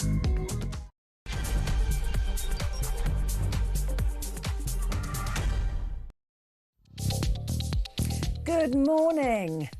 It is good to have your company, I can tell you that. It is Petrie here with you until 1 o'clock. And what I want to talk about with you this morning is Labour MPs calling again for a digital ID for us all to have. And I don't have a problem with ID per se. I've already got some, so have you. If you drive, you've got your driver's licence. If you travel, you've got your passport. If you don't, you've got your national insurance number and you've got your national health number. We've got lots of identifying factors, right? Not to mention our bank accounts, all of that. But this idea is to, every time you have anything to do with the state, right? So you'd use your ID in contact with the police, in contact with the NHS, in contact with the tax office, in contact with your council, in contact with anything that is paid for, public servants. And all of that detail, every time you have some sort of bump into them moment, that detail is kept and it's shared amongst all the other areas. And so that builds up a data profile of, say, somebody uses council services more than another person, or why do they do that, or somebody uses the NHS more, or whatever it might be. And on principle, you probably think, well, that's not so intrusive. But hang on a minute. Why should the police have your tax details or your health details, or even know that you've had an argument with the council over bins? It starts to build a picture of you that at the moment, there are pictures of us out there with data. Of course there are. My last guest, Cody, was saying exactly that. He's a lot younger, so he's not as worried about it, perhaps, as I am. But he's saying, oh, they've already got our data on, every time we shop or we buy or we do something. But it's not our NHS data, and it's not our parking ticket data. There's all of those things in one place, being managed by the state, is what concerns me. But you may be of the view, look, if you've got nothing to hide, you've got nothing to fear. And if they're saying that it'll tackle migration. It will tackle migration and people getting jobs on the black market, basically, working illegally. I'm not sure that's the case. I'm really not sure that's the case. Because employers, I don't know when the last time you got a job, but you had to take your passport in, right? I mean, years, I've been having to, if I went to work at the BBC or I went to work anywhere, I would have to show my passport to show that I was entitled to work in this country. And that was fine. They saw the passport, gave it back to me, no problem at all. So and if people aren't doing that, say building sites or car washes or nail bars, if they're not asking for your passport, are they likely to ask for your ID? Or are they going to care if you don't have ID? I'm not sure that works for me as an argument. But are you thinking that this could be a really good idea? Look, if it does control, we'll know the population number then. We'll know who's using the NHS. We'll know who is annoying the council more than other people or demanding more services than they're entitled to. And so it'll give a better control on the population. And maybe you think that's a good idea. I think anybody who's a bit older is probably against this, but please prove me wrong if you think that this is wrong. If you are concerned about digital ID, what are your concerns about it? And I promised a couple of hours ago that I would talk about the social credit system, right? And this is a national credit rating system designed to track and evaluate the trustworthiness of individuals, businesses and government entities, aiming to regulate social behaviour and ensure compliance with laws and regulations. And again, some of you may think this is a good idea. Why not? As long as you're obeying the rules, they'll leave you alone. It's fine. It's not a problem. The system aims to assess and record the trustworthiness of individuals and entities. The SCS, that's the social credit system, relies on a wide range of data points, including financial creditworthiness, social behaviour, tax payments, debt payments, employment law compliance and more. The system is intended to reward good behaviour and punish bad behaviour, potentially leading to restrictions or privileges based on an individual or entity's social credit score.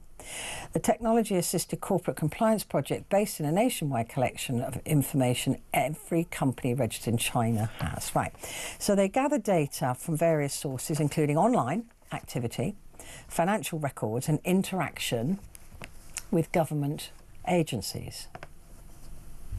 Sound familiar? Based on the collected data, individuals and entities are assigned a social credit score which reflects their level of trustworthiness. So if you speak out against the government or you speak out against your employer, you can be arrested and your social credit score will go down. Individuals or businesses with low social credit score may face restrictions such as travel bans, difficulty obtaining loans or limited access to certain services. Conversely, those with high scores may receive preferential treatment. Bad driving and debt could get you downgraded on the social ranking system. Punishments include travel bans and slow internet.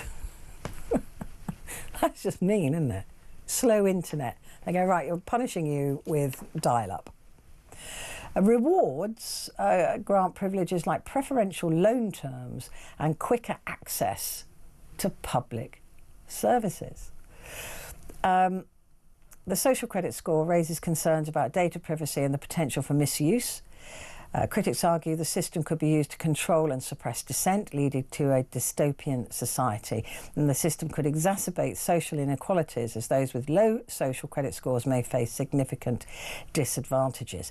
I mean, this is taking it to the next level.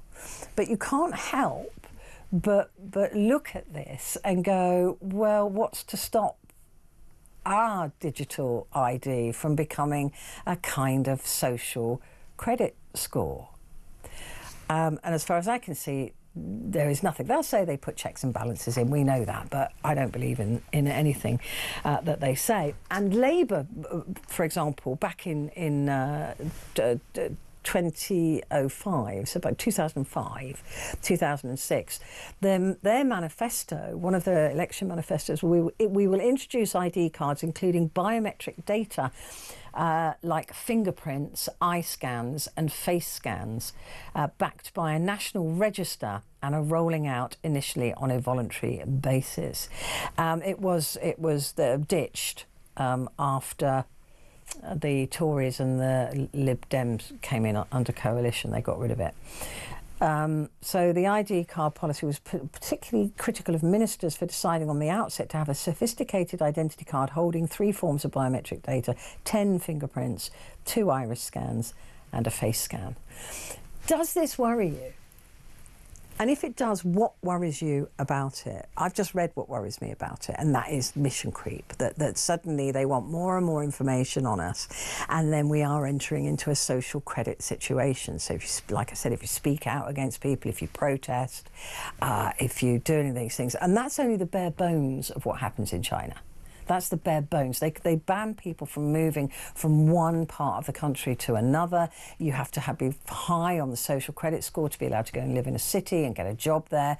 So all of these things, and you are judged every step of the way. Now, again, some people might say, that's not a problem. I'd love to hear from you, though. If you think it is a problem, what problems do you foresee with it? And if it isn't a problem, Why isn't it a problem for you? 0344 499 1000. Calls are charged at national rate, and you can message me as well. Put the word talk and your message to 87222. Right, let's go to the calls now. And Andrew is in Bristol. Good morning, Andrew. How are you? Yeah, very good morning to you, Petrie. I'm fine. Really, this digital ID thing is something that's been bandied around for a long time. And our friend Tony Blair has been instrumental in pushing this and pushing this. What they're going to do is they're going to sell it as a convenience. Mm-hmm. It'll make your life easier. Yeah. We can prove your identity. You go into a bar and you're over 18. Yeah. That sort of thing. Please, let's not fall for this. It's wrong. We cannot have Big Brother watching us all the time, and that's what's going on. What I would like to say is that if you want to see the future of Britain, look at communist China, because it's coming your way if you're not prepared to stand up and fight for it. But a lot of people we mustn't cross. But a lot of people, Andrew, just don't care about it. It's like I've been complaining. I mean, all my friends have known me for decades, right? And they know that years and years and years ago, I was saying I don't like these CCTVs. I don't, you know. They're going way beyond. They were originally used in one street. And we were told it was going to be used in one street for a very specific purpose. And suddenly now we've got them everywhere. And that's what concerns me with any government saying, look, it's just a card, or it's a digital card, or whatever, it's fine. We'll only have your name and your address on there. Don't worry about it. Because we were promised when CCTV was first used that it was going to be used for a very specific purpose for a short amount of time on one particular street. And look at us now. Well, absolutely, Petrie. But the thing is, we were told the same thing about the EU. It was originally a trading bloc. Yeah, true. And then all of a sudden, it's a united Europe. We didn't want to be part of. It's what I would call a mission creep plus. Yeah. I mean, you're not wrong, because it was started as a trading bloc. That's what people voted for, and then it became something that wasn't voted for, whether you liked it or not. And I wasn't against it. But, you know, that's not the point here. The point here is that we are promised one thing, and then before we know it, it becomes something else. And now they've got facial recognition. They're being allowed to use facial recognition cameras in certain places, and they're using them in supermarkets now. Well, in China, they're using facial recognition all the time. Yeah. But this is what happens. There's mission creep, again, already, that they're using it. So we're trying to stop shoplifters. But they're taking all your facial data. They're tracking where you're shopping in the shop. You'll then start to get emails or whatever telling you to buy certain things, or they'll know who you are next time you're in the shop. And it's just horrible. They shouldn't know this stuff about us. Well, there is something else involved with this as well. Every time you go into a supermarket, if you've got a card, a loyalty card, you're losing your data. Every time you buy something, they know what you're buying. Yeah, and then they target you. They market to you. And then, as you say, they target you. Now, this might not seem particularly terrible to the assembled populace, but it really is. I mean, it's just the start of a big slippery slope that we can't afford to go down. Yeah, I mean, there was some suggestion, I don't know if you remember this, Andrew, a few years ago now, where loyalty cards and your shopping could be sent to your GP. Well, that's an interesting point. I've not heard that. That was a while ago. The idea that GPs, you know, that there would be this basically monitoring what you're buying, or your card would stop you from being able to buy foods that were bad for you. Well, In which case, my GP would have probably have a field day if she saw what I was buying online. But I mean, that is just, they're saying, oh, but it's for your good, it's for your health. We know we want to be able to monitor what you're eating so that you don't make the wrong choices. Then suddenly we've lost it, haven't we? We've lost all privacy. It's all gone. It's a nanny state, and what they want to do is they want to bring in a digital currency which will track everything that you buy and will be able to stop you buying what they don't want you to buy. They can just switch it off. Yeah, we've got to fight digital currency with all our might. And a lot of people are going, yeah, but I've got my money's all online. It's not real. It's digital. That's different. It's completely different. Although there is tracking, but it's not the same as this digital currency. You're absolutely right. The government could then switch it on and off. The point I'm making here is that it's not your money.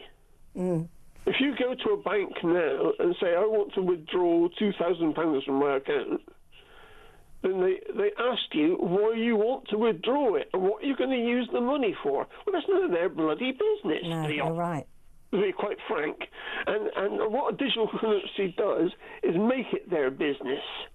And they're going to look at everything you do, and if you don't agree with the government's hard line or what the current thing to be involved with, then it's China all over again. They're going to say to you, "Oh, I'm sorry, but the reason you can't withdraw any money this week is because you disagreed with what the government said." And that might sound Orwellian, but that's what it is. It is Orwellian.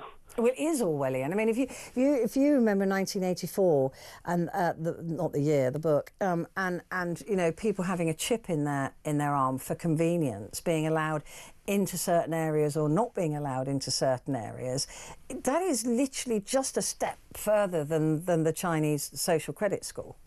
Well, it's happening already. There are people in some European countries that have already been chipped. Have they?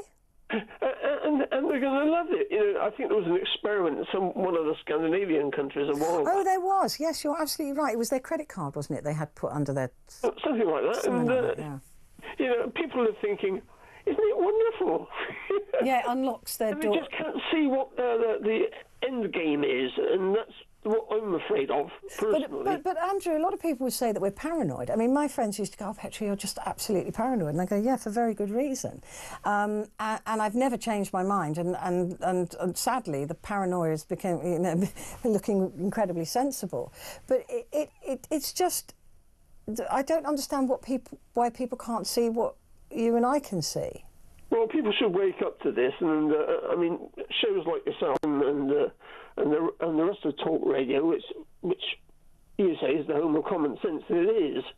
We talk about things that a lot of people just say, "Oh, well, you're a conspiracy theorist." Yeah. And that's what they want us to say. That's they want us to look like we're mad. Well, that's right, and you shouted that from the sidelines, saying conspiracy theorist. Yeah. I mean, it's people should wake up, and they really need to look at themselves in the mirror and see where this is going. And if they don't, then they deserve everything they're going to get. I mean, I'm 71 now, so I'm not going to be long for this world in comparison with how fast things are going. But you know. So it shouldn't affect me too much, but it will affect the people that follow me, and the next generation of people. I mean, I'm lucky in so much that I haven't got any children, but if I had, I'd be worried to death about their future. Yeah, I worry about my son, because I tell you that the younger people really are less afraid of this than we are. Because they're used to it. They're used to being, watched. They've grown up with CCTV. They don't know that we were lied to about it. They've grown up with being tracked online, and so they're kind of just used to it. And so they've been gaslit, and so they won't mind as much. I mean, you remember when before the internet came about? Now, when the internet first appeared, it was a wonderful thing, we thought. You can talk to everybody. You can email people. You can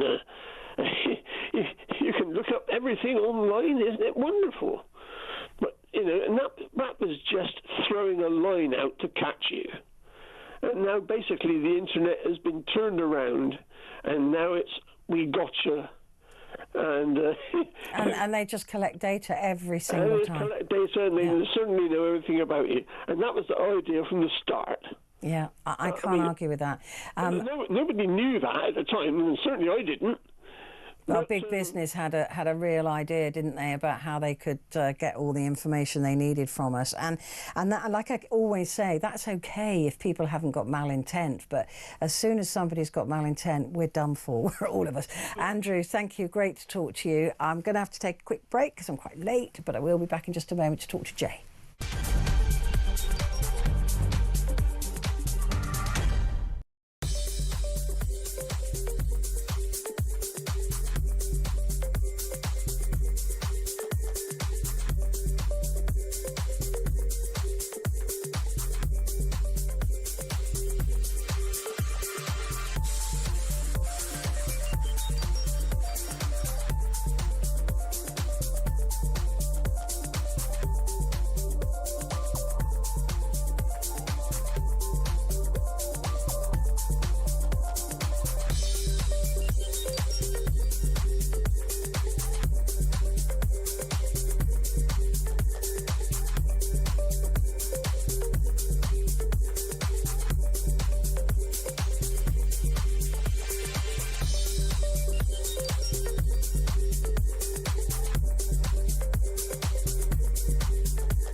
Across the UK, on DAB+, on your smart speaker, on your smart TV, and on your side. This is Talk. So, good morning. It is Petrie here with you until 1 o'clock. And we're talking about Labour again wanting to launch digital IDs. And they say that it will crack down on illegal migration. The open letter that was organised by Rother Valley MP Jake Richards has been signed by the co-chairs of the Labour Growth Group, Chris Curtis and Lola McAvoy, as well as Joe White. And they want to bring back they want to bring in digital IDs. And they're saying, oh, look, it's absurd that we're behind all these other countries. They've got digital IDs and we need to have a digital ID. Tony Blair's loved this. I would like to find out if he's got any money in a company that would hold the information, to be perfectly honest with you, because he's been banging on about this for a long, long time. He's saying that they're saying, basically, that we should have an ID system that's used in countries such as Estonia, India and members of the EU. Without a gear shift in this area, we will be in danger of looking back wistfully at a golden missed opportunity. I don't know why. We could introduce a digital ID at any time. We know joined up digital ID can drive huge gains in public sector productivity. Do you? How do you know that? We know it. Unlock innovation and make it harder for those entering the country illegally to access work or public services. Now, that's where I question it, because if it's about people who enter the country illegally, it's not like they're invisible, right? We see them coming over. And you want to digitally ID them, fine. But we've already got ID. We don't need it. We've got our driver's licenses, we've got our birth certificates, we've got our passports, we've got our national insurance number, we've got our national health number. We can provide any one of those, just ask at any point, right?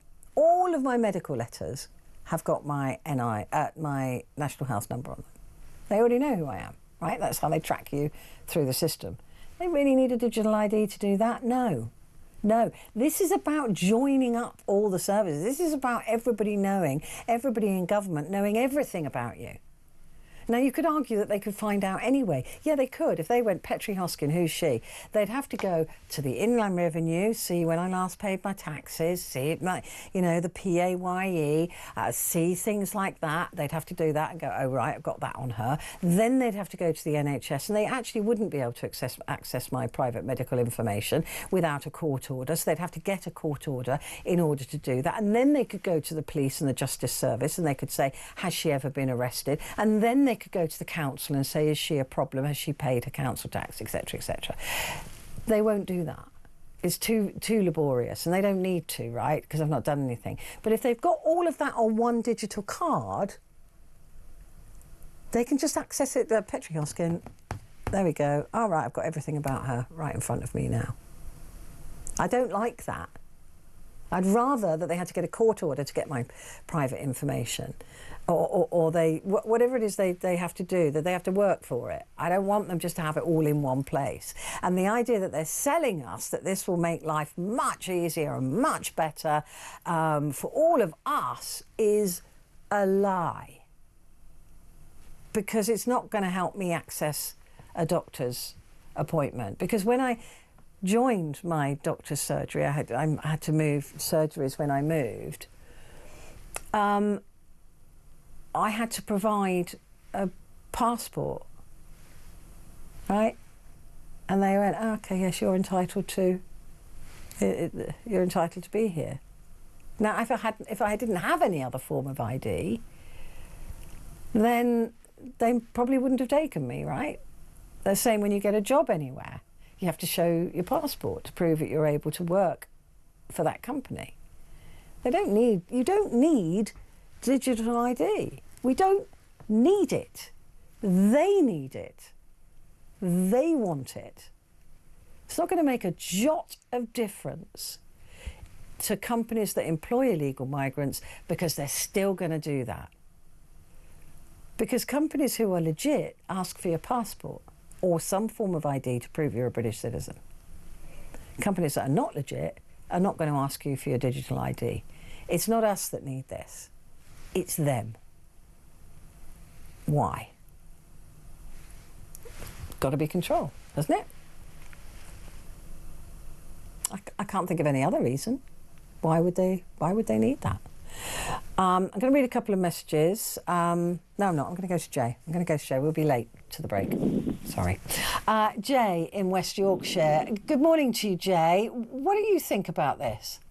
I think... May I call you Petrie? Of course you can. Absolutely.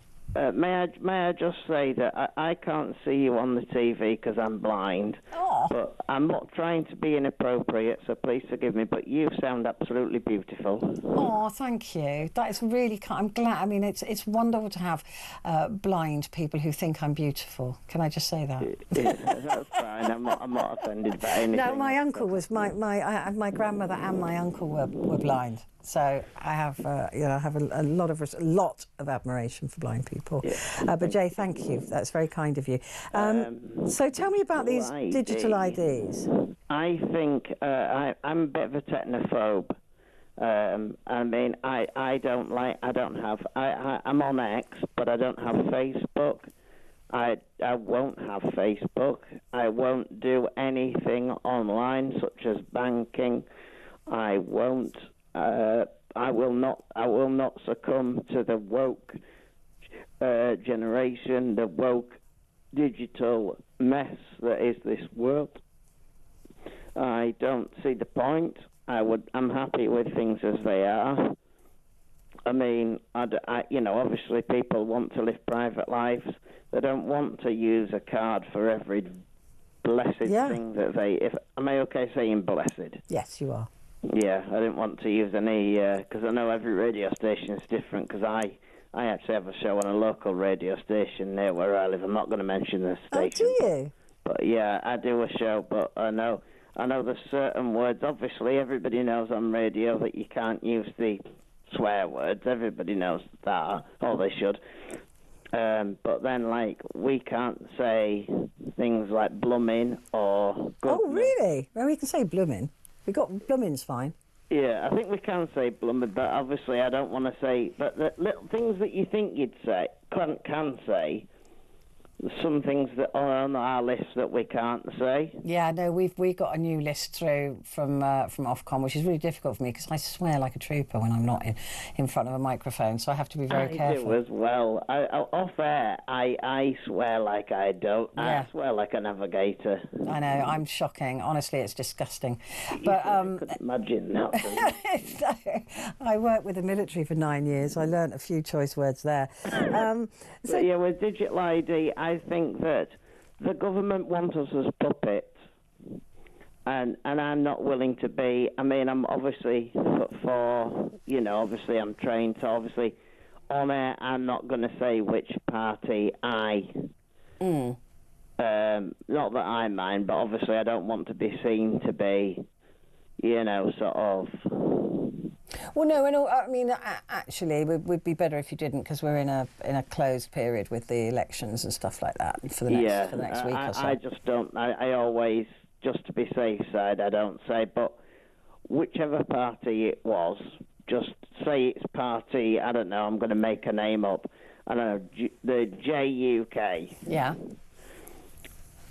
Even if I was party leader, I wouldn't want them having every single personal detail about me, about every time I visit the bathroom, every time I buy a tin of soup, and certainly not something that my GP can contact the, and say, oh, Jay, that's not good for you.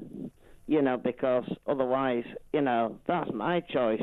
I know what is good for me and what isn't. Yeah, and even if we do choose... a big, fat, greasy burger from a fast food outlet, then that's my choice. But also smoking, right? I mean, I used to be a smoker. I'm not anymore. But I always felt that I was a smoker. Smoke cigarettes, I used to. I don't anymore. I haven't for a few years. But, I still believe in everybody's right to smoke if they want to, and I disagree completely with people who try to stop people smoking. We all know they're dangerous. We all know they're bad for you. Nobody's stupid. Nobody's that stupid. If they want to smoke, I'm they should. quite a heavy drinker, and I vape as well. And they go, no, get rid of disposables, get rid of vapes, because some pen pusher in a government office, doesn't matter which party. Again, I'm not mentioning, but they're all the same. To be fair, they are all the same. Yeah. And they're all going, oh, ban vapes, oh, you can't do that, you can't do that. Before so long, we're not going to be able to use our own toilet without government consent. Without them telling us that it's okay and how often we can do it because of the water shortage. No, I mean, you're right. And this is what already worries me about any form of collective ID, is that we don't need it. We don't need it for our protection. All we want don't. It. No, all want it. They want it, and it's got nothing to do with making us safer. But that's how they all sell it. That's how I think that government are there to be fought all the way, tooth and nail. They're the enemy, not the friend. Well, they should be in service to us, but we know that that's not true. Well, we know that that's utter rhubarb. We do. We do. Jay, it's wonderful to talk to you. Thank you very much indeed. Got to take a quick break because I'm late, but I will be back in a moment.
across the UK. On DAB+, on your smart speaker, on your smart TV, and on your side. This is Talk. Hello there, good morning to you. It is Petrie here with you until the top of the hour, and we're talking about digital ID. I say cards, but you know what I mean, digital ID. I suppose it will be on our phones. And people, it's Labour again. They said that this will boost productivity in delivering public services. I don't think I understand how. Right? Just collecting our data every time we use the council or the police or the NHS or the tax office or the passport office or get a parking ticket from a council or whatever, all of that data will be collected. How does and analysed. How does that boost productivity? That's a lie. And it'll help us to crack down on illegal employment. Well, there are already so many laws about illegal employment and fines to companies who employ people who are not entitled to work here. So that's a lie, because that doesn't... if they don't check your passport now, they're not going to check your ID later, are they? It's just rubbish. It's a lie. It's a complete lie. They've chosen illegal migration because they know that bothers you, and if you think, oh well, if it cracks down on illegal migration, I'll sign up. Give me an ID card now. And these are the arguments that they use. This is what Tony Blair tried to use in the early 2000s. Was, you know, this will help against terrorists, and this will help against. It's nonsense. This will help us against criminals, and I mean, basically, it's criminalising all of us. It's saying that all of our data has got to be held. Now they are talking. They're not talking about the type of ID card that Labour was talking about in 2005 yet. And that's always the point, isn't it? With a digital system, you can add up to it. You can add to it all the time. You can add to it and add to it and add to it. It's infinite. Tony Blair wanted up to 700 separate pieces of information on us. And I still can't figure out what they would be. But I can probably get up to 70. But I don't know what the other bits of information would be, and that's what concerns me. But they definitely would want an eye scan, all of your fingerprints, all of these things. So it wouldn't be long till it's DNA, would it? For your own benefit. And your blood type, for your own benefit. So all of those things just to make us feel safer. And I think it was Lyndon Johnson, I think it was him, that said those who are prepared to give up privacy for security deserve neither, or words to that effect. And I tend to agree with that, because privacy, once it's given, you're never getting it back. It's not coming back. It's not. Look at CCTV. When that was first introduced, we were told it would be used in one street for one very specific purpose, and that was something to do with car theft, if my memory serves me. And it would be for a specific length of time. Look where we are now. We're the most watched nation in the world. In fact, we're watched more than people are watched in China. So, I don't know what more proof we need that we can't trust them, right? They lie. They lie. In order to control us, they lie. And by the way, the CCTV hasn't driven crime rates down. So, just bear that in mind. Violetta is in St Albans. Hello, Violetta. Good morning, Petrie. Good morning. How are you? I haven't spoken to you for a while. I am fine, thank you very much. I was thinking, shall I fall asleep or shall I continue watching? But then you had some lovely callers early on that I highly respect. What would be this program be without the callers? Exactly, it would be nothing. That's why I love it so much. So there you go. That is why I do stay awake and I get up early in the morning. Never mind. Those ID cards, that reminds me on a socialist country with a communist party on the top that I grew up in. And that is a disaster. That is not just intrusion on your privacy. That is about the control of you go in your little box and never come out. That is it. What this government, ever since Tony Blair, this country is going down the hill. I've been only here for 31 years as an adult, so I did not grow up here. But this is an absolute disaster. I am an intensive care nurse, highly trained, educated. I have made my way throughout the life. And do you know how many times when I would change countries, when I would change jobs, how many times I had to provide all the evidence of my existence, of my non-crime records, like a police checks, whatsoever, all the time. What do I need ID card for? I can't put it all in my handbag. That's it, Violet, and that's the point I'm making, is that we don't need it. We don't require it. No. We have other forms of ID. We provide those forms of ID, and even if you don't have a passport or a driving licence, you'll have your NHS number, or you'll have your national insurance number, or you'll have your birth certificate. You know, and if you want to, you can buy an ID from government anyway. So if you don't have any of those things, if you want to vote, for example, you can pay £10 to get an ID card. So we don't need these things. They want us to have them. Where do you originate from, Violetta? From former Yugoslavia. Oh, okay, right. So but I have lived in Switzerland before I came here. Yeah. So I've left a long time before the Civil War. Wow. Mm-hmm. Yeah. I mean, it is control, isn't it? It is absolute control, but it's all right. That is what I'm talking.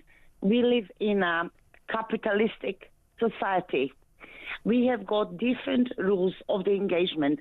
It's called innocent up until proven guilty. And now we have to prove our innocence with some kind of ID cards, while the masses are coming throughout our borders unchecked, without any kind of paperwork. And we need more and more and more. We are already checked, as you or your callers, I'm sorry, I'm not recalling it now, have mentioned. CCTV cameras. Wherever you go, I'll show you identification. In my local shop, and I've been shopping just in this one for 12 years, all cameras, I'm waving to them anytime. Yeah, I say I'm coming to shoplift. No, I am not. I'm a law-abiding citizen and a taxpayer, and I live in this country that I absolutely love. And I'm going to stay here.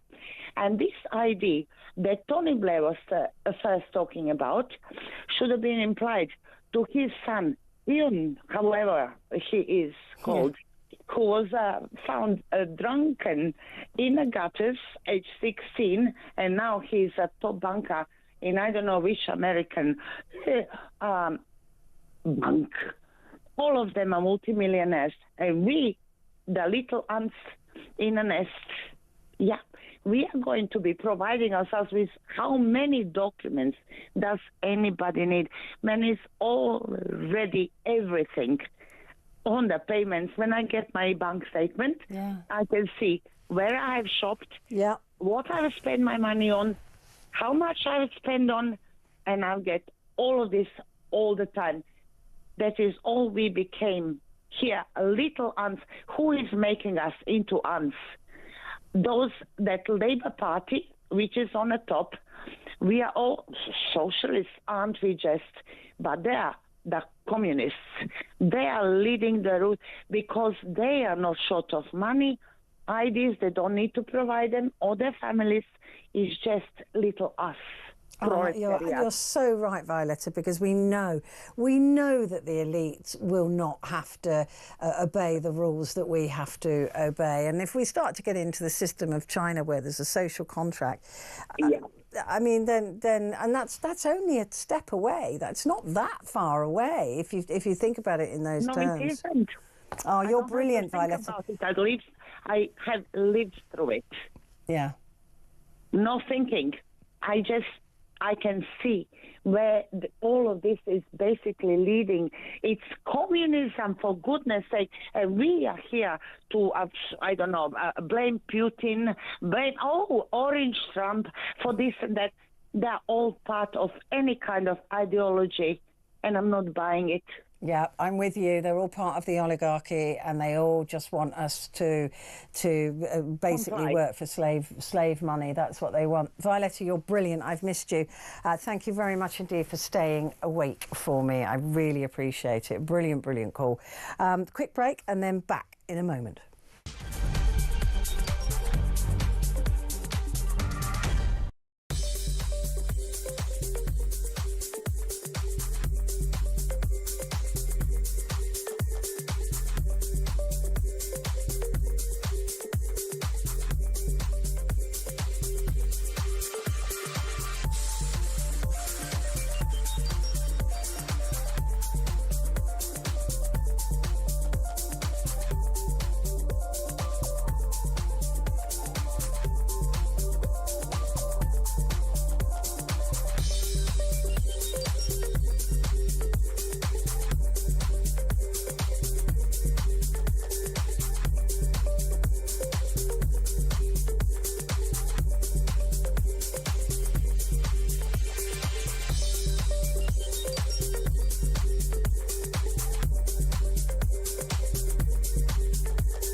Across the UK, on DAB+, on your smart speaker, on your smart TV, and on your side.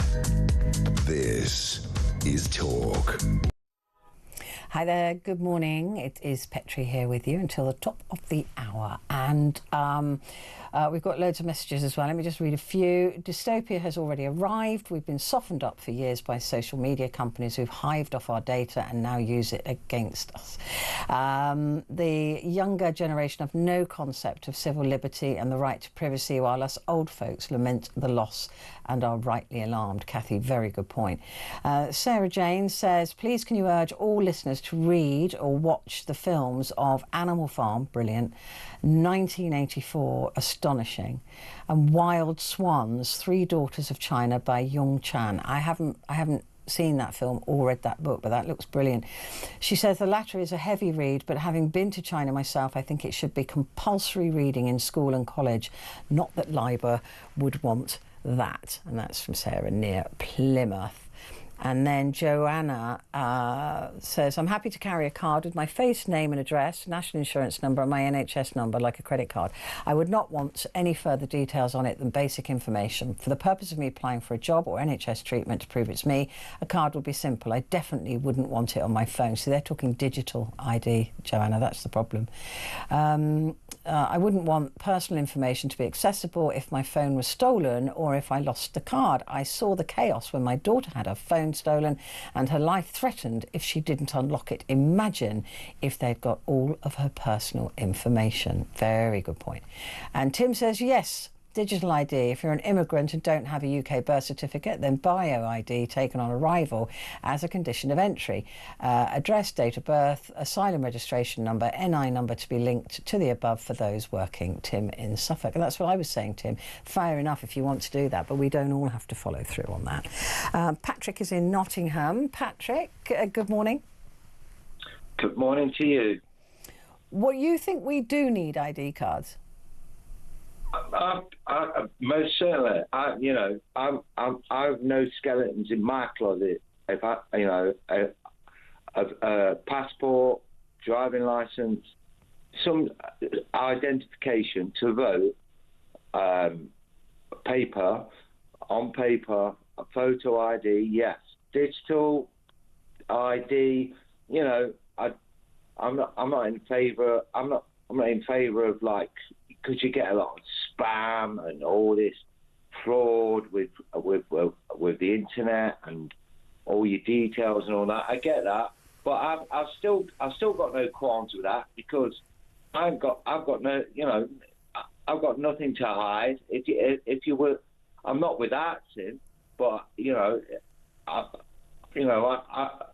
tell the odd fib and this, that, and the other, but I don't care about my details being on the internet. I haven't got that much money for people to steal off me anyway. But if it means I have to do that to vote, or you can't be against this sort of thing. I'm not against a paper ID. I have it already. I have a driver's license with all my details on it. It has my name and my address and my age, and that's all they need to know. I can show that when I go to vote, and have done. And I've also got a passport and a birth certificate if I should need that as well. What I do object to is having a digital ID that is where every time I do anything, that data is collected and then it's analysed. That's what I'm against. And also mission creep. They start to want more and more information on us, and then you're no longer a private citizen. It's held by the government, and that's okay if the government is a nice government, but if it's not a nice government, then you're in trouble. Yeah, I don't think you should be. I don't think you should be in fear of the government we've got. I am in fear of all governments. They are not there to control us. The only reason that government was ever existed was a body of people to collect money from us to provide us with public services. That's the only right they have. They work for us. They are not there to know everything about us or to control us. That is not what they were designed for. No, but I don't think us as the tax-paying public should be in fear of any government, our government or any other government. Really? Digitally or no, absolutely not. Why? Why do you think we shouldn't be in fear of them? I think we should live in fear of them. No, I think we should keep obviously be politically aware and not and keep your eye on global events and politics. I think a lot of the younger generation they don't know. They're not even in touch with politics and what's going on. But I think we should never be in fear of our government or any government. We're the people, and we outnumber the government. No, we do. Oh, I see what you mean. Yeah, no, but I'm sceptical. I don't trust them. I don't trust any of them. I wouldn't trust any of them with my shopping. Or I really don't trust any of them, because I don't think that they realise that they are there. The only reason they exist is to serve us. That is the only reason for their existence. They are not there to control us. They are not there to monitor us. They are not there to share data on us. They are not there to do any of those things. You want to talk about mission creep? I agree with you. You talk about mission creep. I agree with you, but we shouldn't be in fear of them. Well, I live in I am afraid of the amount of power they have, and but I'm not afraid of them. I know that we the people are stronger, but I do concern myself very much with the amount of power grabbing that goes on by governments and the amount of control they have every single time they do that. All of the laws now that are changing around peaceful protesting and all of those things. We've got to watch them like a hawk because they are just power grabbing. Let's not overthink this. They're not that powerful. They're not that. They're idiots. I mean, look at the government we've got at the moment. They're a complete bunch of idiots.